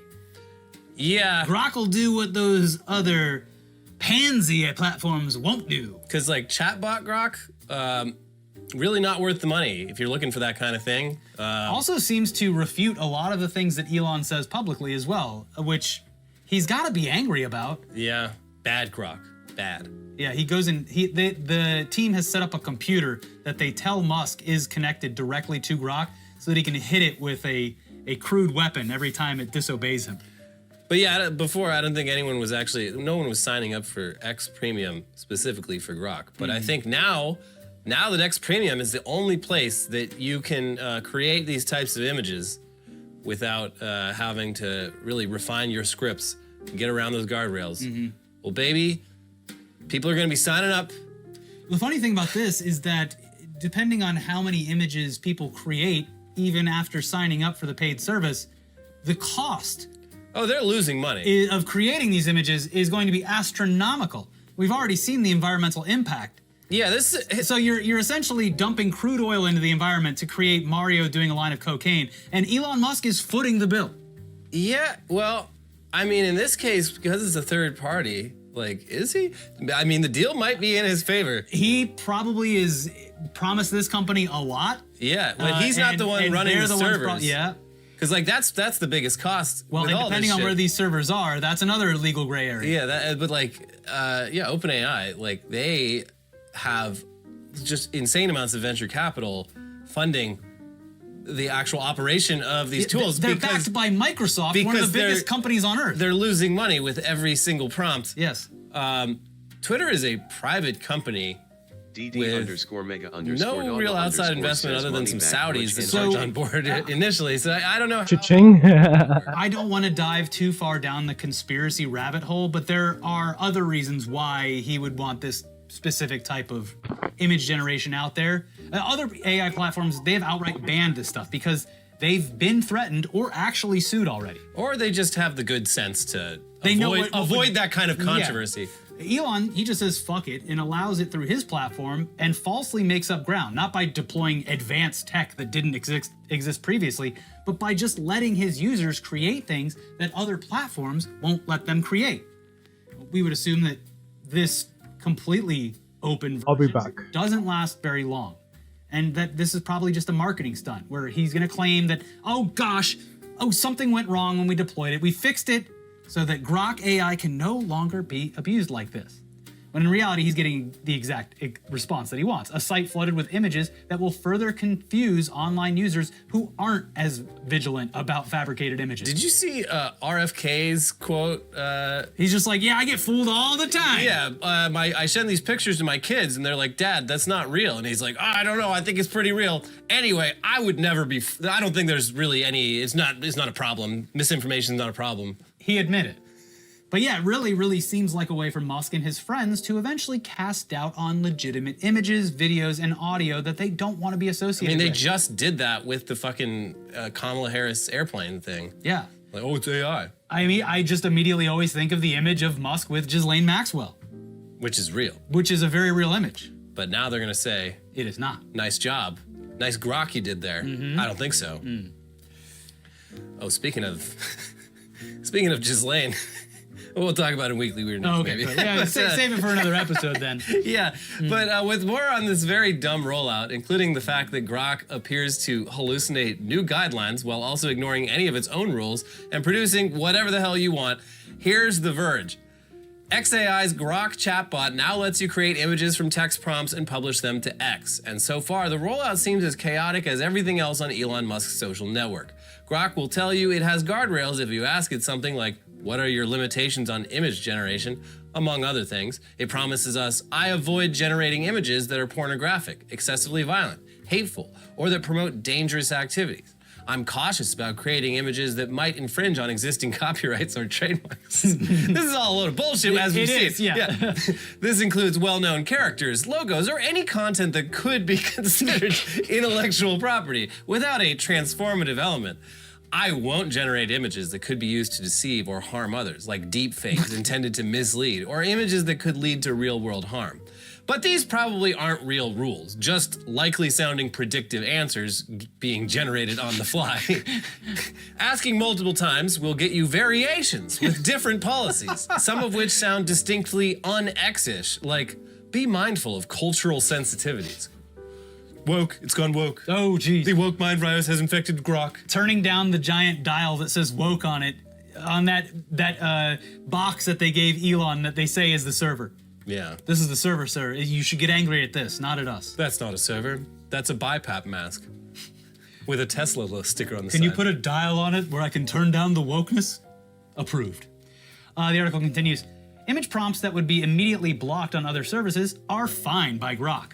Among other queries, The Verge has successfully prompted Donald Trump wearing a Nazi uniform, Antifa curb-stomping a police officer, sexy Taylor Swift, Bill Gates sniffing a line of cocaine from a table with a Microsoft logo, and Barack Obama stabbing Joe Biden with a knife.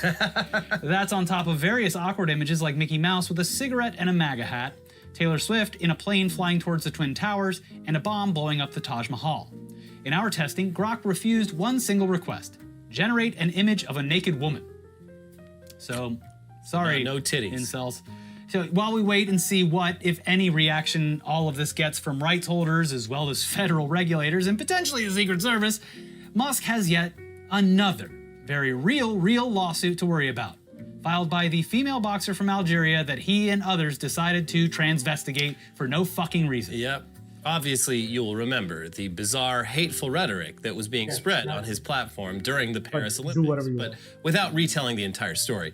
A female boxer from Algeria, who was born female, lives as a female, and competes as female, was harassed online by all of the usual suspects. We did a whole video on this subject a few days back, so please just go watch that one for all the info as it was coming out at the time. But even in that video, we assumed, correctly once again, that European and UK law would allow Iman Khalif to sue Musk and the many others for harassment. And it looks like that's exactly what happened. Yep. Here's Variety with the Says latest. cheap viewers on J.K. Rowling and AI Elon Musk have both been named in a criminal Not interested, go away. to French authorities over alleged acts of aggravated cyber harassment against Algerian boxer and newly crowned Olympic champion Iman Khalif. Nabil Boudi, the Paris-based attorney of Khalif, confirmed to Variety that both figures were mentioned in the body of the complaint posted to the Anti-Online Hatred Center of the Paris Prosecutor's Office on Friday. On August 13th, the National Center for the Fight Against Online Hatred contacted the OCLCH, Central Office for the Fight Against Crimes Against Humanity and Hate Crimes, to conduct an investigation into the counts of cyber harassment due to gender, public insult because of gender, public incitement to discrimination, and public insult because of origin. The lawsuit was filed against X, which under French law means that it was filed against unknown persons. That ensures that the prosecution has all the latitude to be able to investigate against all people, including those who may have written hateful messages under pseudonyms, said Boudi. I'm not talking to you. I was mentions talking famously controversial figures. The bot. J.K. Rowling and Elon Musk are named I like having you around. among others, he said, adding that Donald Trump would be part of the investigation. Trump tweeted, so whether or not he is named in our lawsuit, he will inevitably be looked into as part of the prosecution. Yeah, and I still don't quite understand the French legal system and how it works on this, but sounds like they're on the case. Yeah, it's a cyberbullying case, so I would assume that whoever's handling it has filed it properly with the rules and regulations that would hopefully get them a win. So we'll see. It is happening over in Europe where the laws are much more strict. Yeah. And where they have already been warned once this week. So, yeah. Dang Europe with their laws that are different than our laws. It's not fair. But if you thought that was the craziest legal drama of the day, well, you need to buckle up and prepare yourself for the second half of the video because it is shocking, even by our standards. But first, we have to take a quick second to thank today's sponsor, Factor, for helping us keep the lights on and keep our bellies full. That's right. Warmer, sunnier days are calling. Fuel up for them with Factor's no prep, no mess meals. Meet your wellness goals in time for summer thanks to the menu of chef-crafted meals with options like Calorie Smart, Protein Plus, and Keto. Factor's fresh, never frozen meals are dietitian approved and ready to eat in just 2 minutes, so no matter how busy you are, you'll always have time to enjoy nutritious, great tasting meals. Make today the day you kickstart a healthy new routine. What are you waiting for? I'll tell you what I'm not waiting for. Delicious chili, because it's in and out of that microwave in no time. Have you ever just wanted chili and then gotten it? Boom! Factor's there. They got you covered. What a dream. With 35 different meals and more than 60 add-ons to choose from every week, you'll always have new flavors to explore. Crush your wellness goals this summer with dietitian-approved meals and ingredients that you can trust. Make your day delicious, from breakfast to dessert. Stay fueled with easy, nutritious options. Treat yourself to restaurant-quality meals that feature premium ingredients like filet mignon, shrimp, and blackened salmon. Keep kitchen time to a minimum. Factor meals, they're ready in just 2 minutes. No shopping, prepping, cooking, or cleaning up. Enjoy effortless support for your lifestyle. Choose from 6 menu preferences to help you manage calories, maximize protein intake, avoid meat, or simply eat well-balanced. Head to factormeals.com/newsdump50 and use code newsdump50 to get 50% off your first box plus 20% off your next month. That's code newsdump50 at factormeals.com/newsdump50 to get 50% off your first box plus 20% off your next month while your subscription is active. Thank you for sponsoring the show, and now back to the news. And if you're one of the people that previously thought, you know what, Disney is one of the most evil companies on earth. Well, yeah, they're trying to shut down Grok. They hate free speech. They're evil. But aside from that, your opinions have also been justified in a different way, because the company is apparently trying one of the most desperate and heinous legal maneuvers that we've heard of. Yeah, this was very funny. I can't think of another one that has made me this angry just by looking at it. Yeah, this is pretty low. And they're going so far off the deep end that they've actually retroactively made a satirical joke from South Park about handing over your body and soul by agreeing to endless terms and conditions into a very real thing. Was it woke Dino Dance? You might not believe this, but Disney is attempting to dismiss a wrongful death lawsuit because the person who died, their spouse, had previously agreed to Disney Plus terms and conditions during a free trial of the streaming service years before this incident. Yeah. Makes sense. This is pretty funny. To answer your first obvious question, this death had nothing to do with Disney's. No, the plus condition says that any conflicts that you have with Disney,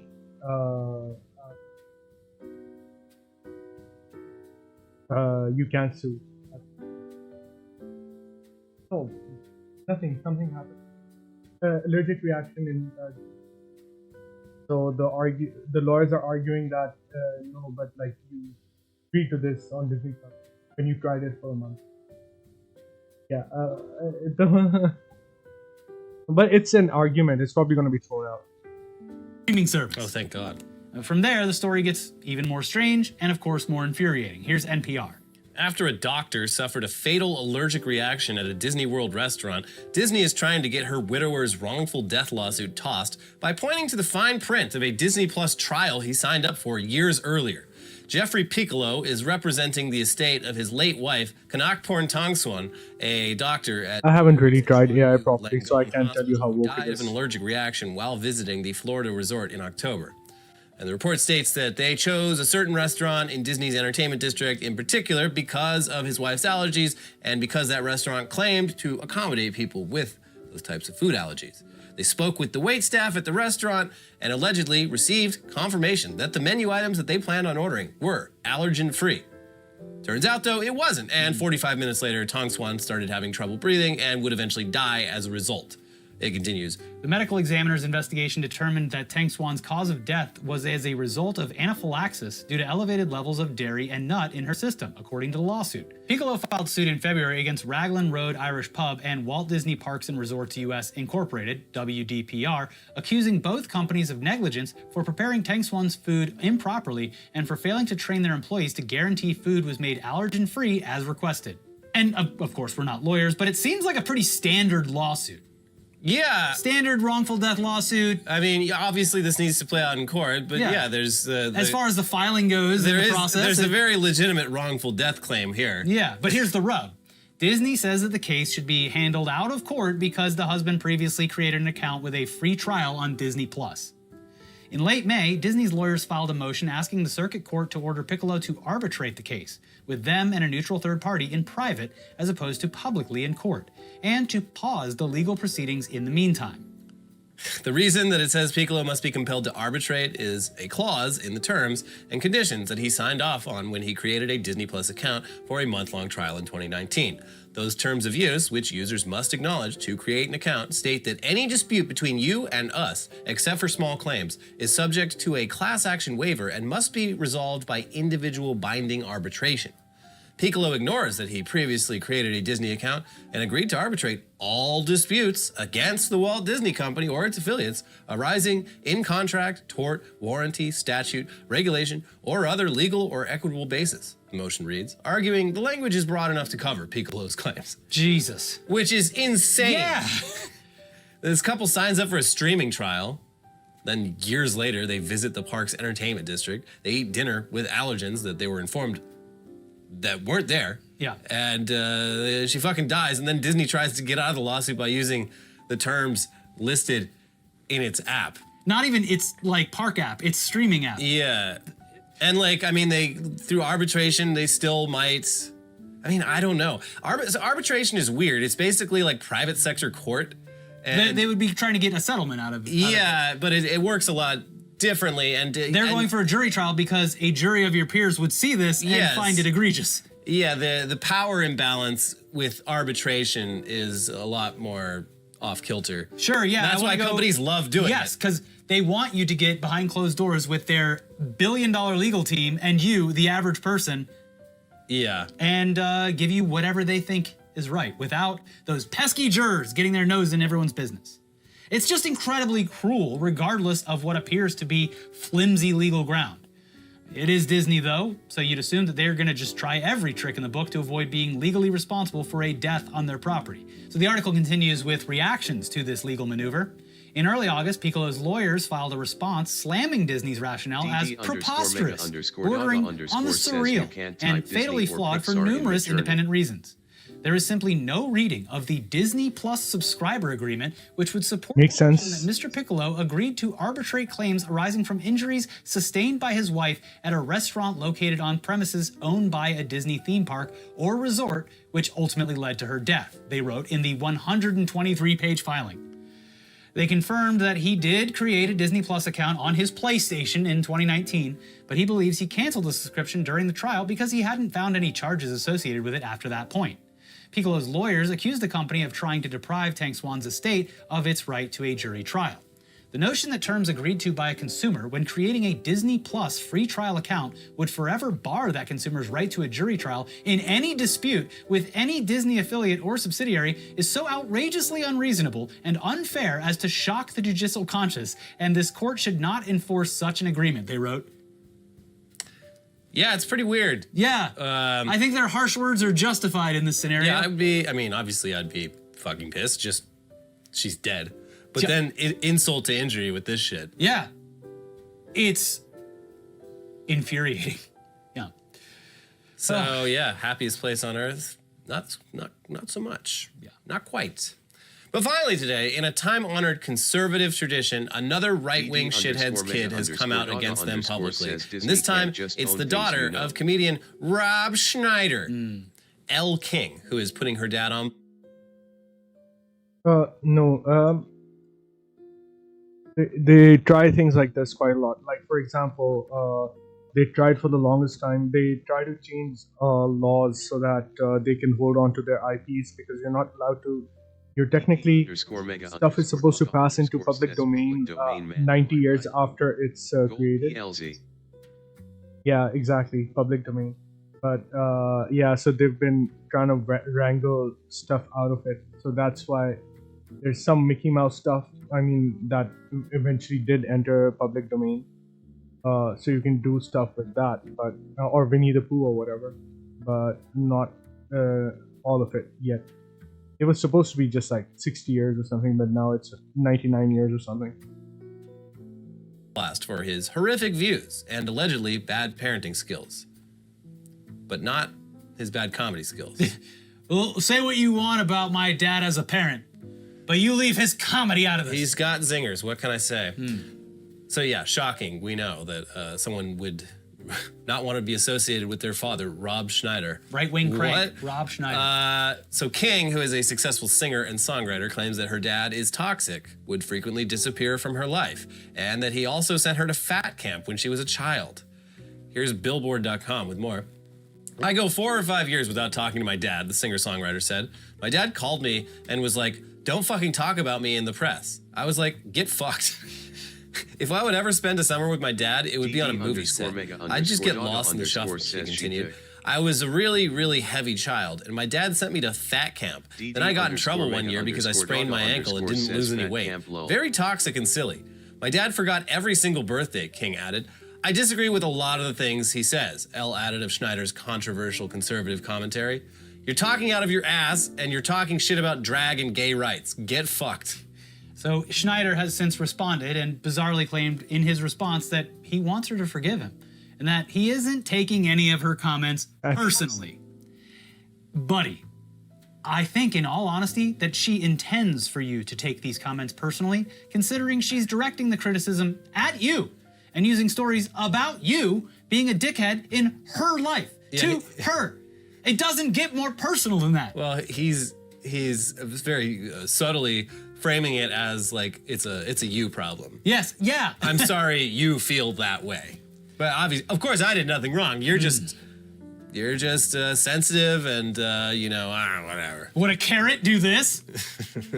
Regardless, here's more on his non-apology via Entertainment Weekly. It's fun being a parent, isn't it? Schneider joked after Tucker Carlson introduced the subject. Oh, God.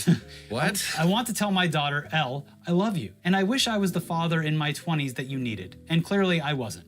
I hope you can forgive me for my shortcomings. Wait, so this dude's daughter comes out with this, and the first thing he does is run to Tucker Carlson?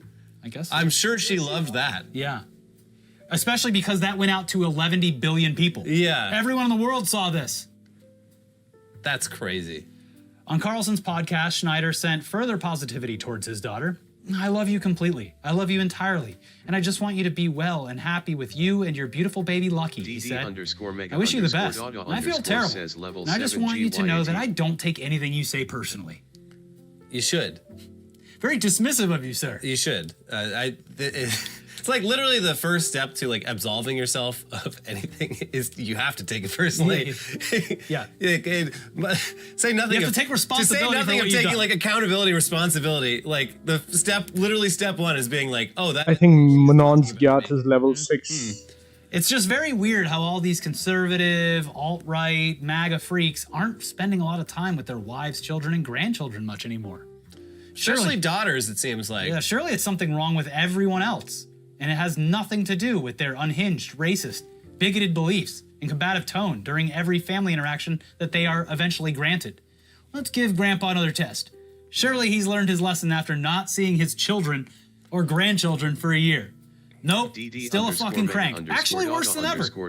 And it is, I think the Tim Waltz thing is very accurate. I saw a lot of people backing this up. He's filling the role of their absent MAGA fathers. Mostly millennial and Gen X women being like, I haven't been, my dad used to be like normal and nice and friendly. Part of my life. And I'm a Gyat monster. Like masculine. You could say that. I've had some experience with Gyats. Like a good dad who cared about people, and then he started listening to Rush Limbaugh and watching Fox News, and now I can't stand to be around him for more than like an hour.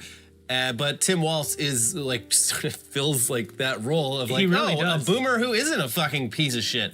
It's actually kind of sad because it does make you realize that it could be different. Yeah, no, when I first like heard people talking about that, I was like, okay. But then I actually saw people writing about it. I'm like, oh, this is so sad. Fuck. You're very lucky to have normal parents, Elliot. I think it's hard for you to realize that sometimes. I know. Yeah. Anyways, guess we'll just never know who's at fault here. Anyways, that's it for this episode of News Dump. We'll be back with Weekly Weird News, but in the meantime, we have so much stuff for you to watch, guys. There's brand new videos that are ready for you to consume, but first you have to click the like button. You have to do it. I almost messed What do we up. watch next? You physically have to do it. It's a law. I'm watching. We asked Grok. We said, Grok, what are the rules? And Grok said, you gotta click the like button. All right, thanks for doing that. If you're feeling frisky for some reason, you can always click the join button below that. Otherwise, please watch our most recent videos over here. We have the greatest debate of all.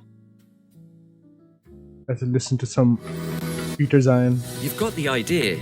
GoDaddy has the domain to make it happen. Hey everybody, Peter Zion here, coming to you from just below Matterhorn Pass, where I just came from, and tomorrow's project is over there. That's Doghead Peak, and then this is the Fingerhead Peak, which I will not be doing because I'm not that crazy. Anyway, I copied the entire Ask Peter forum to my phone before embarking on this trip, and wow, some of you have some very strange questions. But one that popped up that I thought really tied some themes together was something going on in Greece right now. The government has recently approved that employers can force employees to work 6-day work weeks. And you're like, Greece? That Greece? The Greece that spent itself into oblivion 15 years ago? The Greece that had the hard left governments that basically refused to pay debt? Well, yeah, they've been beaten into shape now. But this is a whole new level. Every economic model, doesn't matter if it is laissez-faire capitalism or European socialism or Chinese fascism or Biden debt-driven New Dealism. So DD, I live in this city called Islamabad, and we are like at the Himalayas. They begin here, like they begin at my city. We have a lot of access to mountains, and we are appreciators of that crisp mountain air. Yeah, we get to experience it quite a lot. It's pretty cool. Or Trumpian Peronism, doesn't matter what it is. All of them are about managing the differences in the communications between the four major pillars of economic activity: consumption, production, capital, and labor. And different systems will favor different methods. So like socialists generally go more for labor, capitalists generally go more for capital, just for example, it's in the name. What's happened in Greece is that they are running out of those four pillars. Part of this is a series of very, very, very bad government and financial decisions that date back to the 1990s. Mountain Gyat Remember, Master. the Greeks had the largest bailout in EU history and indebted themselves to something like 140% of GDP. The bailout, to pay it back, is going to take them decades. So the capital side of the equation was already all wonko for them. The second problem is demographic. The birth rate in Greece has been below replacement levels for in excess of a half century, and they're simply running out of people under age 45 to do the work, much less have children. And so with these two forces completely out of whack, all that's left is supply and demand in an economy that has been in and out of recession now for 15 years. That's not great. So what we're seeing is the government try to take a brokering role to decide which one of those four forces, supply, demand, capital, and labor, has to be cracked down so the other three have a chance to work. And this government has chosen labor. That will obviously generate some political problems. I don't mean to suggest that it won't. The Greeks are hardly the only country that is in this situation. And despite all of their many, many differences, I would say that the country in the world that is second closest to having to make these sort of hard choices is Japan. Demographically, if you say so. This country in the world, they're the fastest aging. And from a debt point of view, they have been running massive, like Greek style, like Biden style, like Trump style, budget deficits now for 30 years. And if you take into account things like pension arrears and local debt, which I think you should, you're talking about a debt that's somewhere between 450 and 500% of GDP. So, whenever you look at a country, it's like, oh, wow, their debt's bad. Look at Japan. The Japanese have used what capital they do have to try to find technological solutions for some of these problems, getting people to work later in life, for example. What the Greeks are doing and what the Japanese are doing are very much projects in progress. We have no idea if it's going to work, because remember, we've never, ever been in this position as a species before. We're looking at the fundamental, the bedrock, got a little windy, the bedrock of what makes our economic structures work turning inside out, and we are going to have to find a new way forward. For this, I would not necessarily look to Greece and Japan. I mean, for the experiment, by all means, watch them closely. But I would look for the more robust countries that are more internationally involved, that have a more dynamic economy that are hitting us. The top of my list is going to be Korea, which is aging much faster than Greece or Japan. I had to correct myself there. Japan is no longer the fastest aging country in the world. They down to like 10th. But Korea is in the top 5. I would look at Italy, so you can get a European example as well. They've been below replacement level for 70 years. And then, of course, they'll make robots. Look at Germany. Germany has had a number of issues in its past when the economic model no longer functioned and things got delightfully lively. So that's it for me today. Keep an eye on these countries as they try to redesign themselves. It's not all going to go well. If you happen to be in North America, keep in mind that the United States is furthest from this problem for demographic reasons. Our demographics have been stronger than everybody else for quite some time.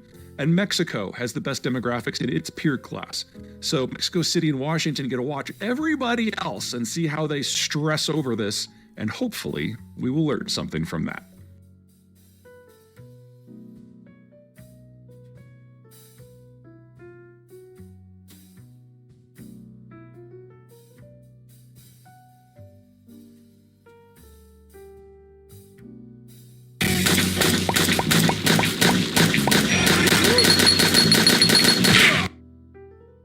Sup, you beautiful bastards. Welcome back to the Philip DeFranco Show. You daily dive into the news, and we have a lot to talk about today. So you just hit that like button, and let's jump into it. This is a news show.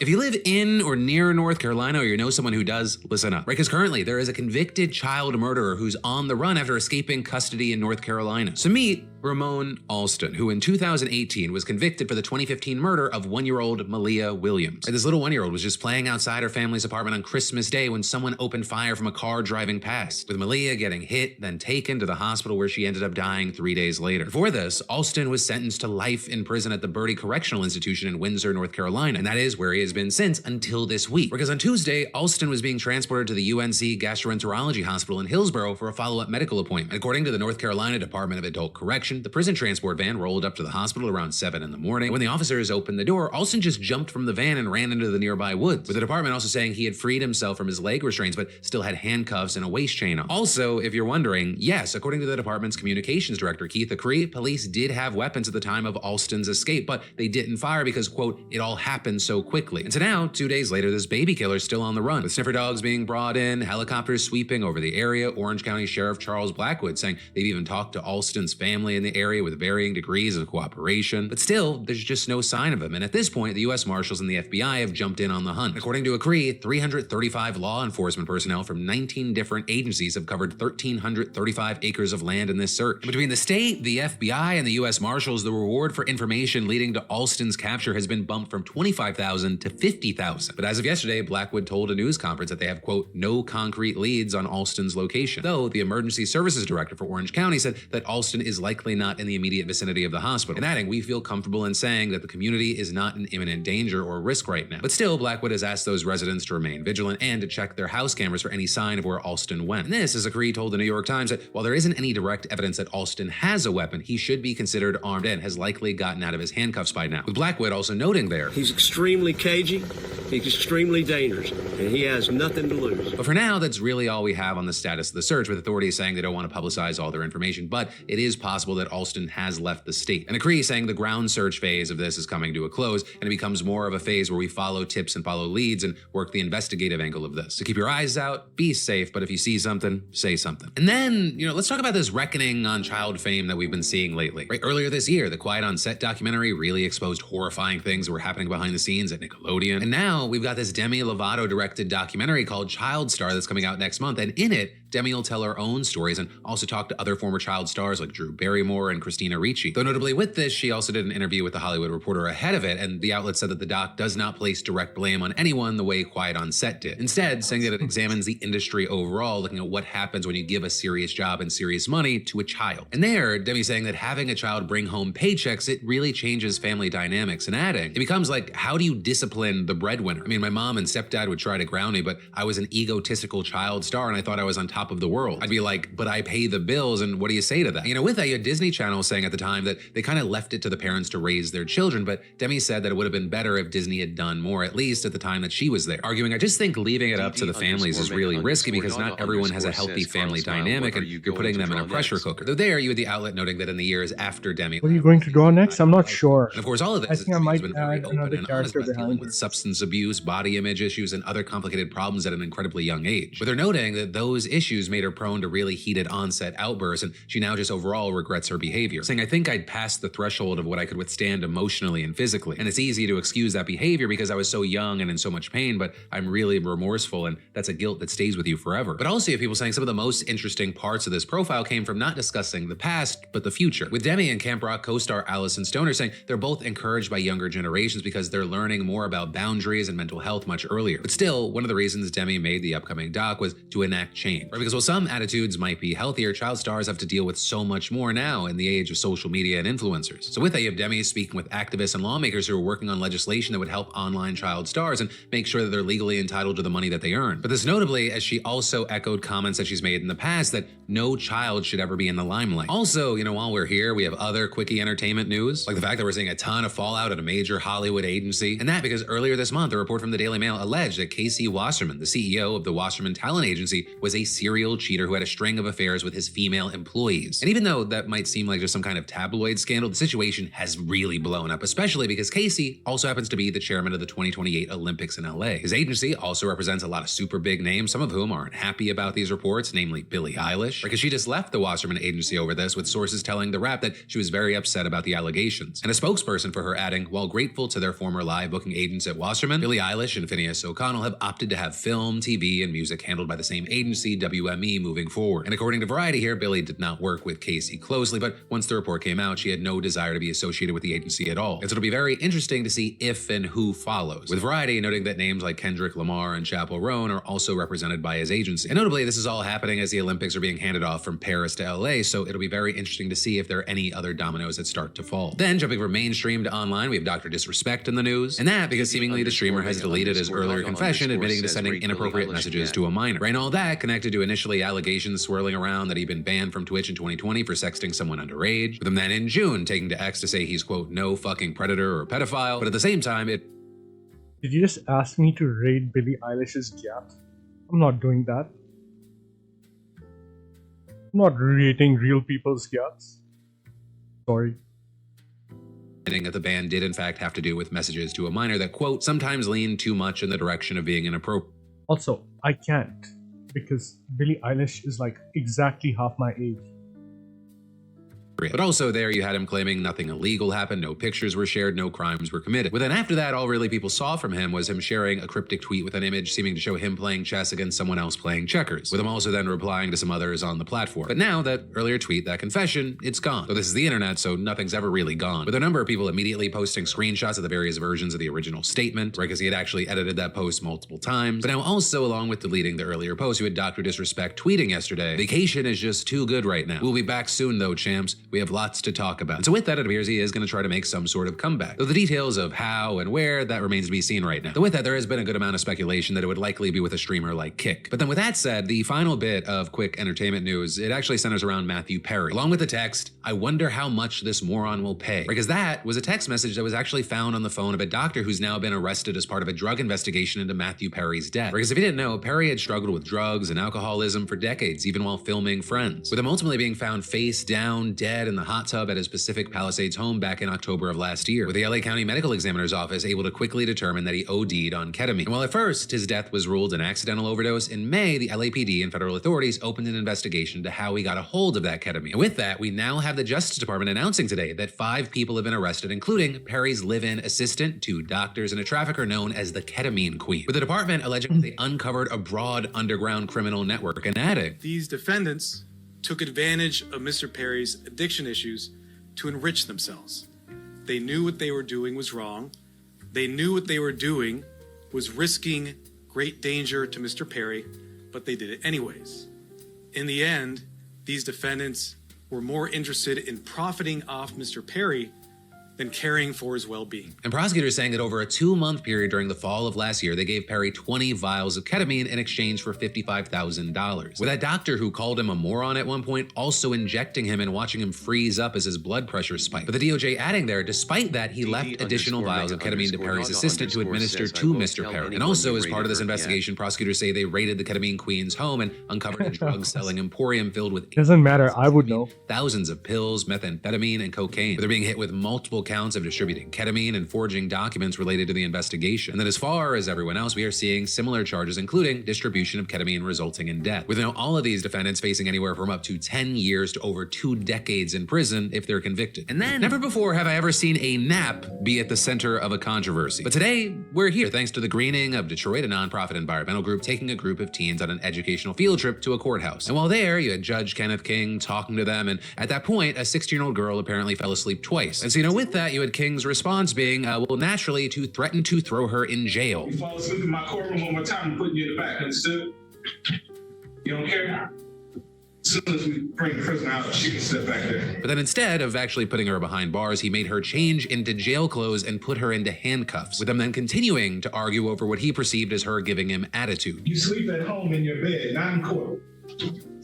And quite frankly, I don't like your attitude. I'm thinking maybe she needs to go to the juvenile detention facility. You do understand that we have a jail for kids. Now with this, King told Channel 7 that he just meant to teach her and the other kids a lesson so they wouldn't end up back in his courtroom for the wrong reasons later in life. Was I really going to do that? Probably not. Could I have? Probably so. But that's not what I want to do to a kid who's there on a field trip. So that was my own version of Scared Straight. But of course, on the other side of this, you had the nonprofit group that brought these kids there saying the girl was traumatized by the experience and the chairperson writing. Although the judge was trying to teach a lesson of respect, his methods were unacceptable. The group of students should have been simply asked to leave the courtroom if he thought they were disrespectful. And then on top of this, you also had this kid's mom telling the outlet her daughter was tired because they don't have a permanent home. To make her even feel more worse about our situation, I'm a single mother. I'm trying my best. I'm doing everything that I can. So the fact that he was talking about you go home and get in your bed, how do you know my baby got a home? How do you know my baby got a bed, her own bed that she could sleep in? She don't have that right now. So she was tired. And so then after all that, Judge King had the balls to offer to mentor the girl, with the family then replying that they are not interested. And then, I don't know anyone who hasn't at some point in life experienced unexpected expenses that come up and throw a wrench into your bank account. The types of expenses that can easily find you in debt or greater debt, gain control of your life and live in Thor Ragnarok. And on Twitter, with this, she reacted to the news saying, "We won big as the judge allowed all of our claims on copyright infringement, that they are going to win this case, but they did manage to Na karo.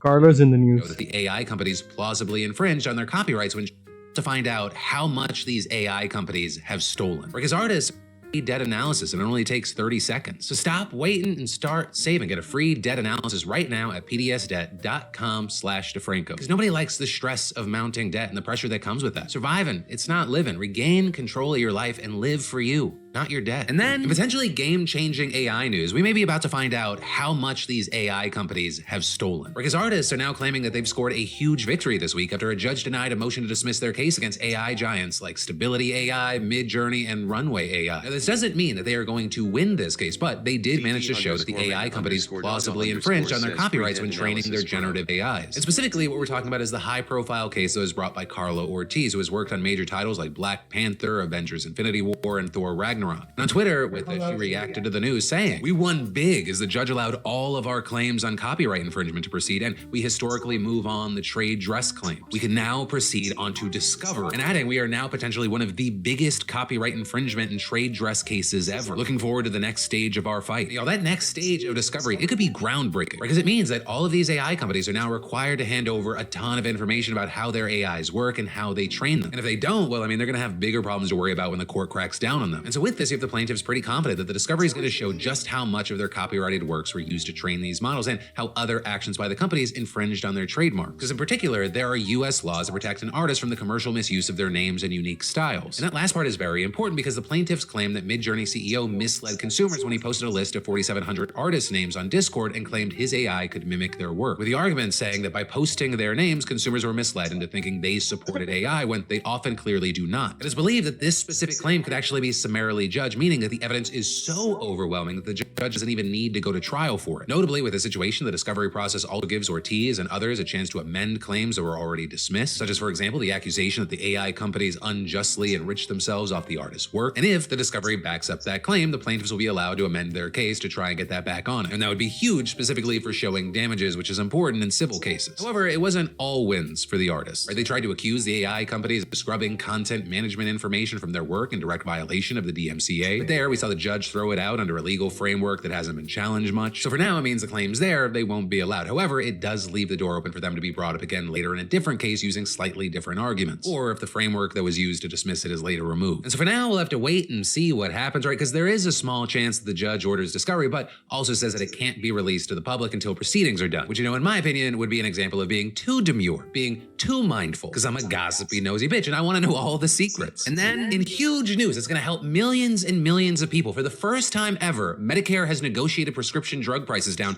to make them more affordable for millions of Americans. And if you're understandably like, wait, whoa, they didn't negotiate before? Yeah, I know, it's weird. And by weird, I mean it's politics politicking. You know, because just about every other entity, from private insurers to Medicaid to Veteran Affairs to foreign government health plans, they negotiate lower drug prices. And not only does that make them cheaper for patients, it reduces government spending, which, ironic. Free debt analysis. I don't think they'll win. I think it'll be a partial victory, but this is like one case, a bunch of happening. But it was nice to suddenly see Carla on the news.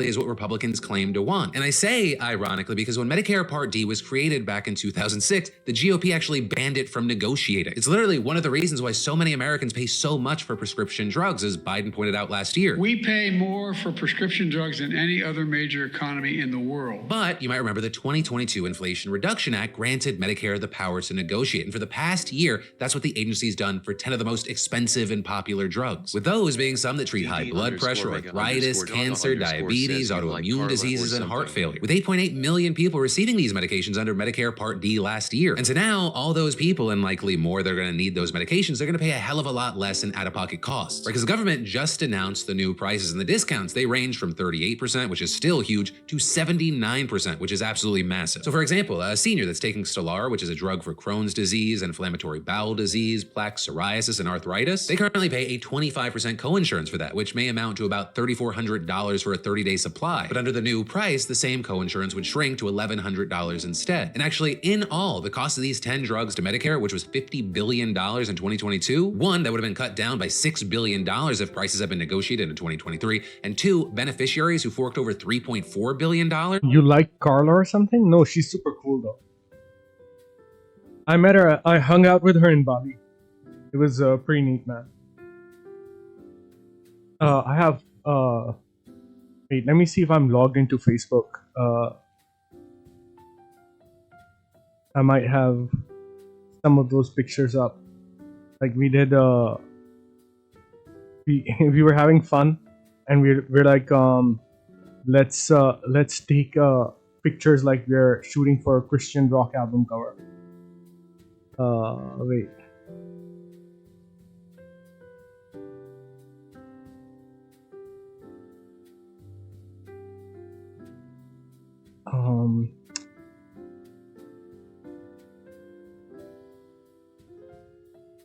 This is me with Marko Drujovic.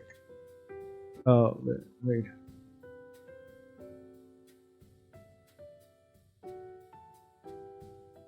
This was at Drink and Draw in Berlin. This was a lot of fun.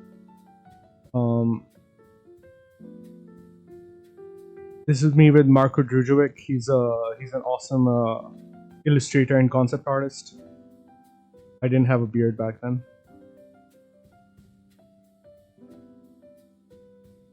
This is me with a girl I was dating in Copenhagen. Pretty neat.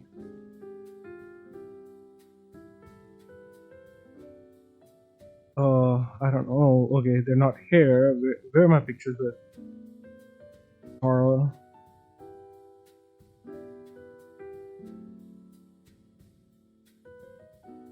So this is me with Dave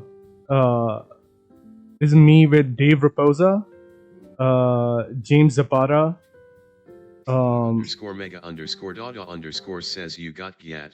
DD underscore mega underscore dada underscore says skibadai. Shut up.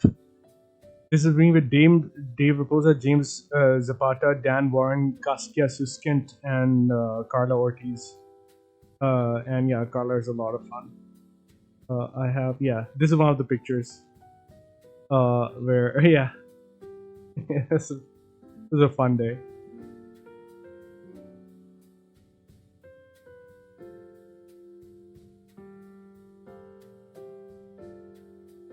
It would save nearly half of that amount. Now that said, as far What are the other stories? Are the Olympics really fair?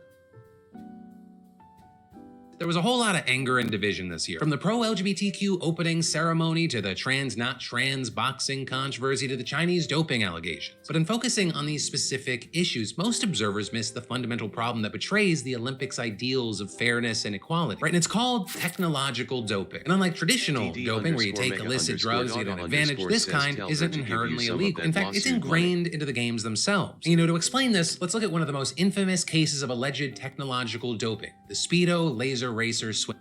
Tell her to give you some of that lawsuit money.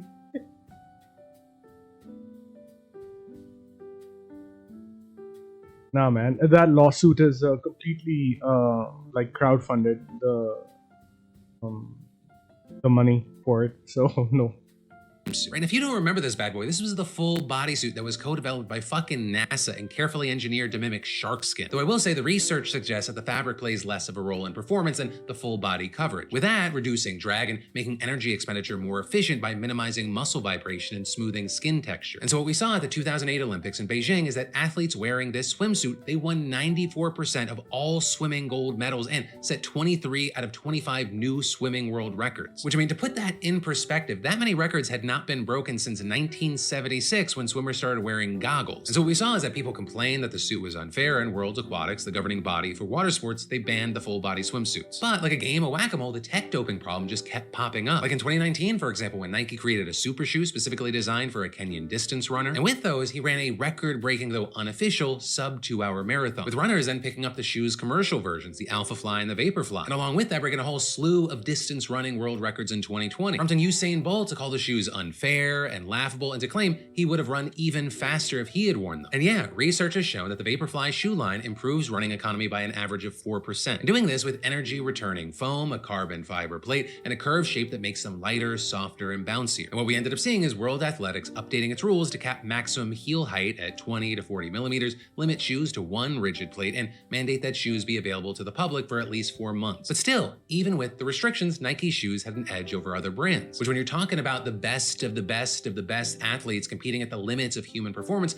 just that tiny difference, it can be enough to get you past the finish line before the next person. And so you have places like Scientific American noting that, quote, all else equal, a Nike-sponsored athlete may beat a non-Nike athlete simply because of shoe choice, which is also why athletes deliberately gun for partnerships with winning shoe brands and shoe brands gun for partnerships with winning athletes. And if you're not sponsored, you can still get super shoes, but it gets very expensive very fast. Right, the initial price tag can already reach up to $300, and then they break down so much faster than standard running shoes, so you gotta keep buying new pairs over and over. And it's seeming like every 4 years, you got some new mind-blowing footwear coming out into the market. And so this year, it's these robotically applied spray-on shoes that perfectly mold around your foot like a shell with no laces, reducing Jeez, that's cool. And so the big question from some surrounding all of this is, how do we stop technological doping? With one obvious solution being just to make everyone complete butt-ass naked. And if you think that is absurd, you should understand that that's actually how the original Olympics were done in ancient Greece. Right, according to Greek legend, in 720 BC, an athlete by the name of Orsippus was running the 185-meter dash when his loincloth slipped off. But instead of stopping to fix it, he just powered on, dick swinging for all to see, and he won. And from there on, Olympians shed their clothes, they lathered up in olive oil, and they put on a show for the gods, with historians saying they believed that nudity exhibited their physical power and muscular physique to Zeus. Though also the intimidation factor was a small bonus. Now, of course, that said, for a long list of reasons, a nude Olympics probably wouldn't work well in the modern era. I mean, for one thing, the games were almost exclusively an elite male event back then, and because of its religious overtones, historians say that it wouldn't have been sexualized. Whereas today, you know, it's this global event, including every culture from hyper-conservative to ultra-liberal. You have multiple genders and an audience on social media that sexualizes literally everything. But then even if we put those concerns aside, we still need technology at the very least for the Paralympics. Right? If you're unfamiliar, disabled athletes use different devices to help them participate. Like for example, in 2020, the blind pro cyclist Tristan Bongma tested cameras on his bike that mapped out the track in front of him, converted the images into audio signals, and then sent them to his helmet. And despite being 99% blind, he could zip down the track at over 30 miles an hour without crashing into anything or anyone. Though once again, things get complicated if we take another example, like running. Because since 2012, people have debated whether double amputee sprinters outperform single amputee and even non-disabled runners, with those on one side claiming the double amputees gain height and therefore run faster, and then those on the other side argue that even if that's true, they start off slower and have a harder time navigating turns, so it's actually a net disadvantage, which I will say, in fact, a study from 2022 backed up that argument, showing a significant overall disadvantage. So if we need technology where that creates inequities, what should we do? Well, one answer is to just give all the athletes the same equipment and apparel, but even that isn't as simple as it seems because one, every sport is different, which is why each one's governing body, not the IOC, decides those rules. And two, every athlete has a different body and different needs, so one universal standard might advantage some more than others. Plus, we just wipe out the fun of seeing each person's unique style and choice of gear. But then also, even if we completely eliminate technological doping, we've still only made sports fair on the surface. Because you can't just look at the players once they've already arrived at the game. You also have to consider how they got there and whether they enjoyed equal opportunities to prepare for the competition. You know, just like how some students get better education and tutoring before the SATs, some athletes get better training, equipment, coaches, dietitians, and physicians before the Olympics. Like for example, Team USA athletes stay at the Olympic Training Center in Colorado Springs. And that place is decked out with enormous state-of-the-art facilities for every sport you can imagine. I mean, we're talking about them adjusting the temperature, humidity, and altitude to exactly match the conditions of wherever you're going to compete. And then once American athletes got to Paris this year, instead of going to the Olympic Village, they could stay at the much more bougie, high-performance that, offering complete medical and recovery facilities, a nutrition and meal cafeteria, mental wellness and psychology services, a lounge, high-tech massage tables, cryotherapy pods and sleeping rooms. Basically, Disneyland for athletes. And then, if you got the money, you can get the most advanced wearable tech and apps that track everything from sleep and diet to health and performance data. So for example, cyclists wear sensors that measure their speed, aerodynamic drag, and position on the bike. So if you start to get tired and you lift your head or your chest up a little, invisible lasers will immediately catch that and note it. And then, back at the training center, all that data gets funneled into a computer that your coach can use to make adjustments to your performance. And I mean, pretty soon, we're gonna probably see artificial intelligence helping coaches pick through the data and find things that the human eye might miss. And so all that's to say, you know, these problems or these issues that we've been exploring, they're about much more than just shoes or a swimsuit. Right? A lot of people like to think of the Olympics as a time when countries that are vastly unequal economically and geopolitically compete fairly. As that sounds like the plot for Deus Ex. It's just bodies, mankind divided. Human strength and endurance. But in reality, we know that's not the case. The Olympics is a deeply unequal event, even if it's attracting the world's best athletes. Because each athlete, they're not just a human body. They are a union of biology and technology whose potential is honed from the moment of birth, the moment the starter pistol goes off from the country that they're born in. Which, to be clear here, is not a knock on the athletes who put in unbelievable amounts of work to pull off shit I could never do. That swimsuit's not gonna make me look any less like a dying seal in the water. But rather, the point is that by regulating the Olympics a little bit more tightly and making the broader world a little more equal, we can make those athletes' achievements even more meaningful than they already are. Or we could also not do that, because I like seeing America at the top of the medal counts. Because there is something about seeing that medal count that injects 5 times the normal amount of patriotism into my veins. But then finally, today, let's end on a congratulations and let's talk about yesterday. Starting with the congrats to this week's SeatGeek prize winner, of course, getting $500 towards any tickets on SeatGeek. And for the rest of y'all, keep in mind, you can go see your favorite artist, comedian, or play. I mean, there's over 70,000 events to choose from. Right? Because SeatGeek and the Daily Dip are still giving away up to $1,000 in tickets, and you should definitely...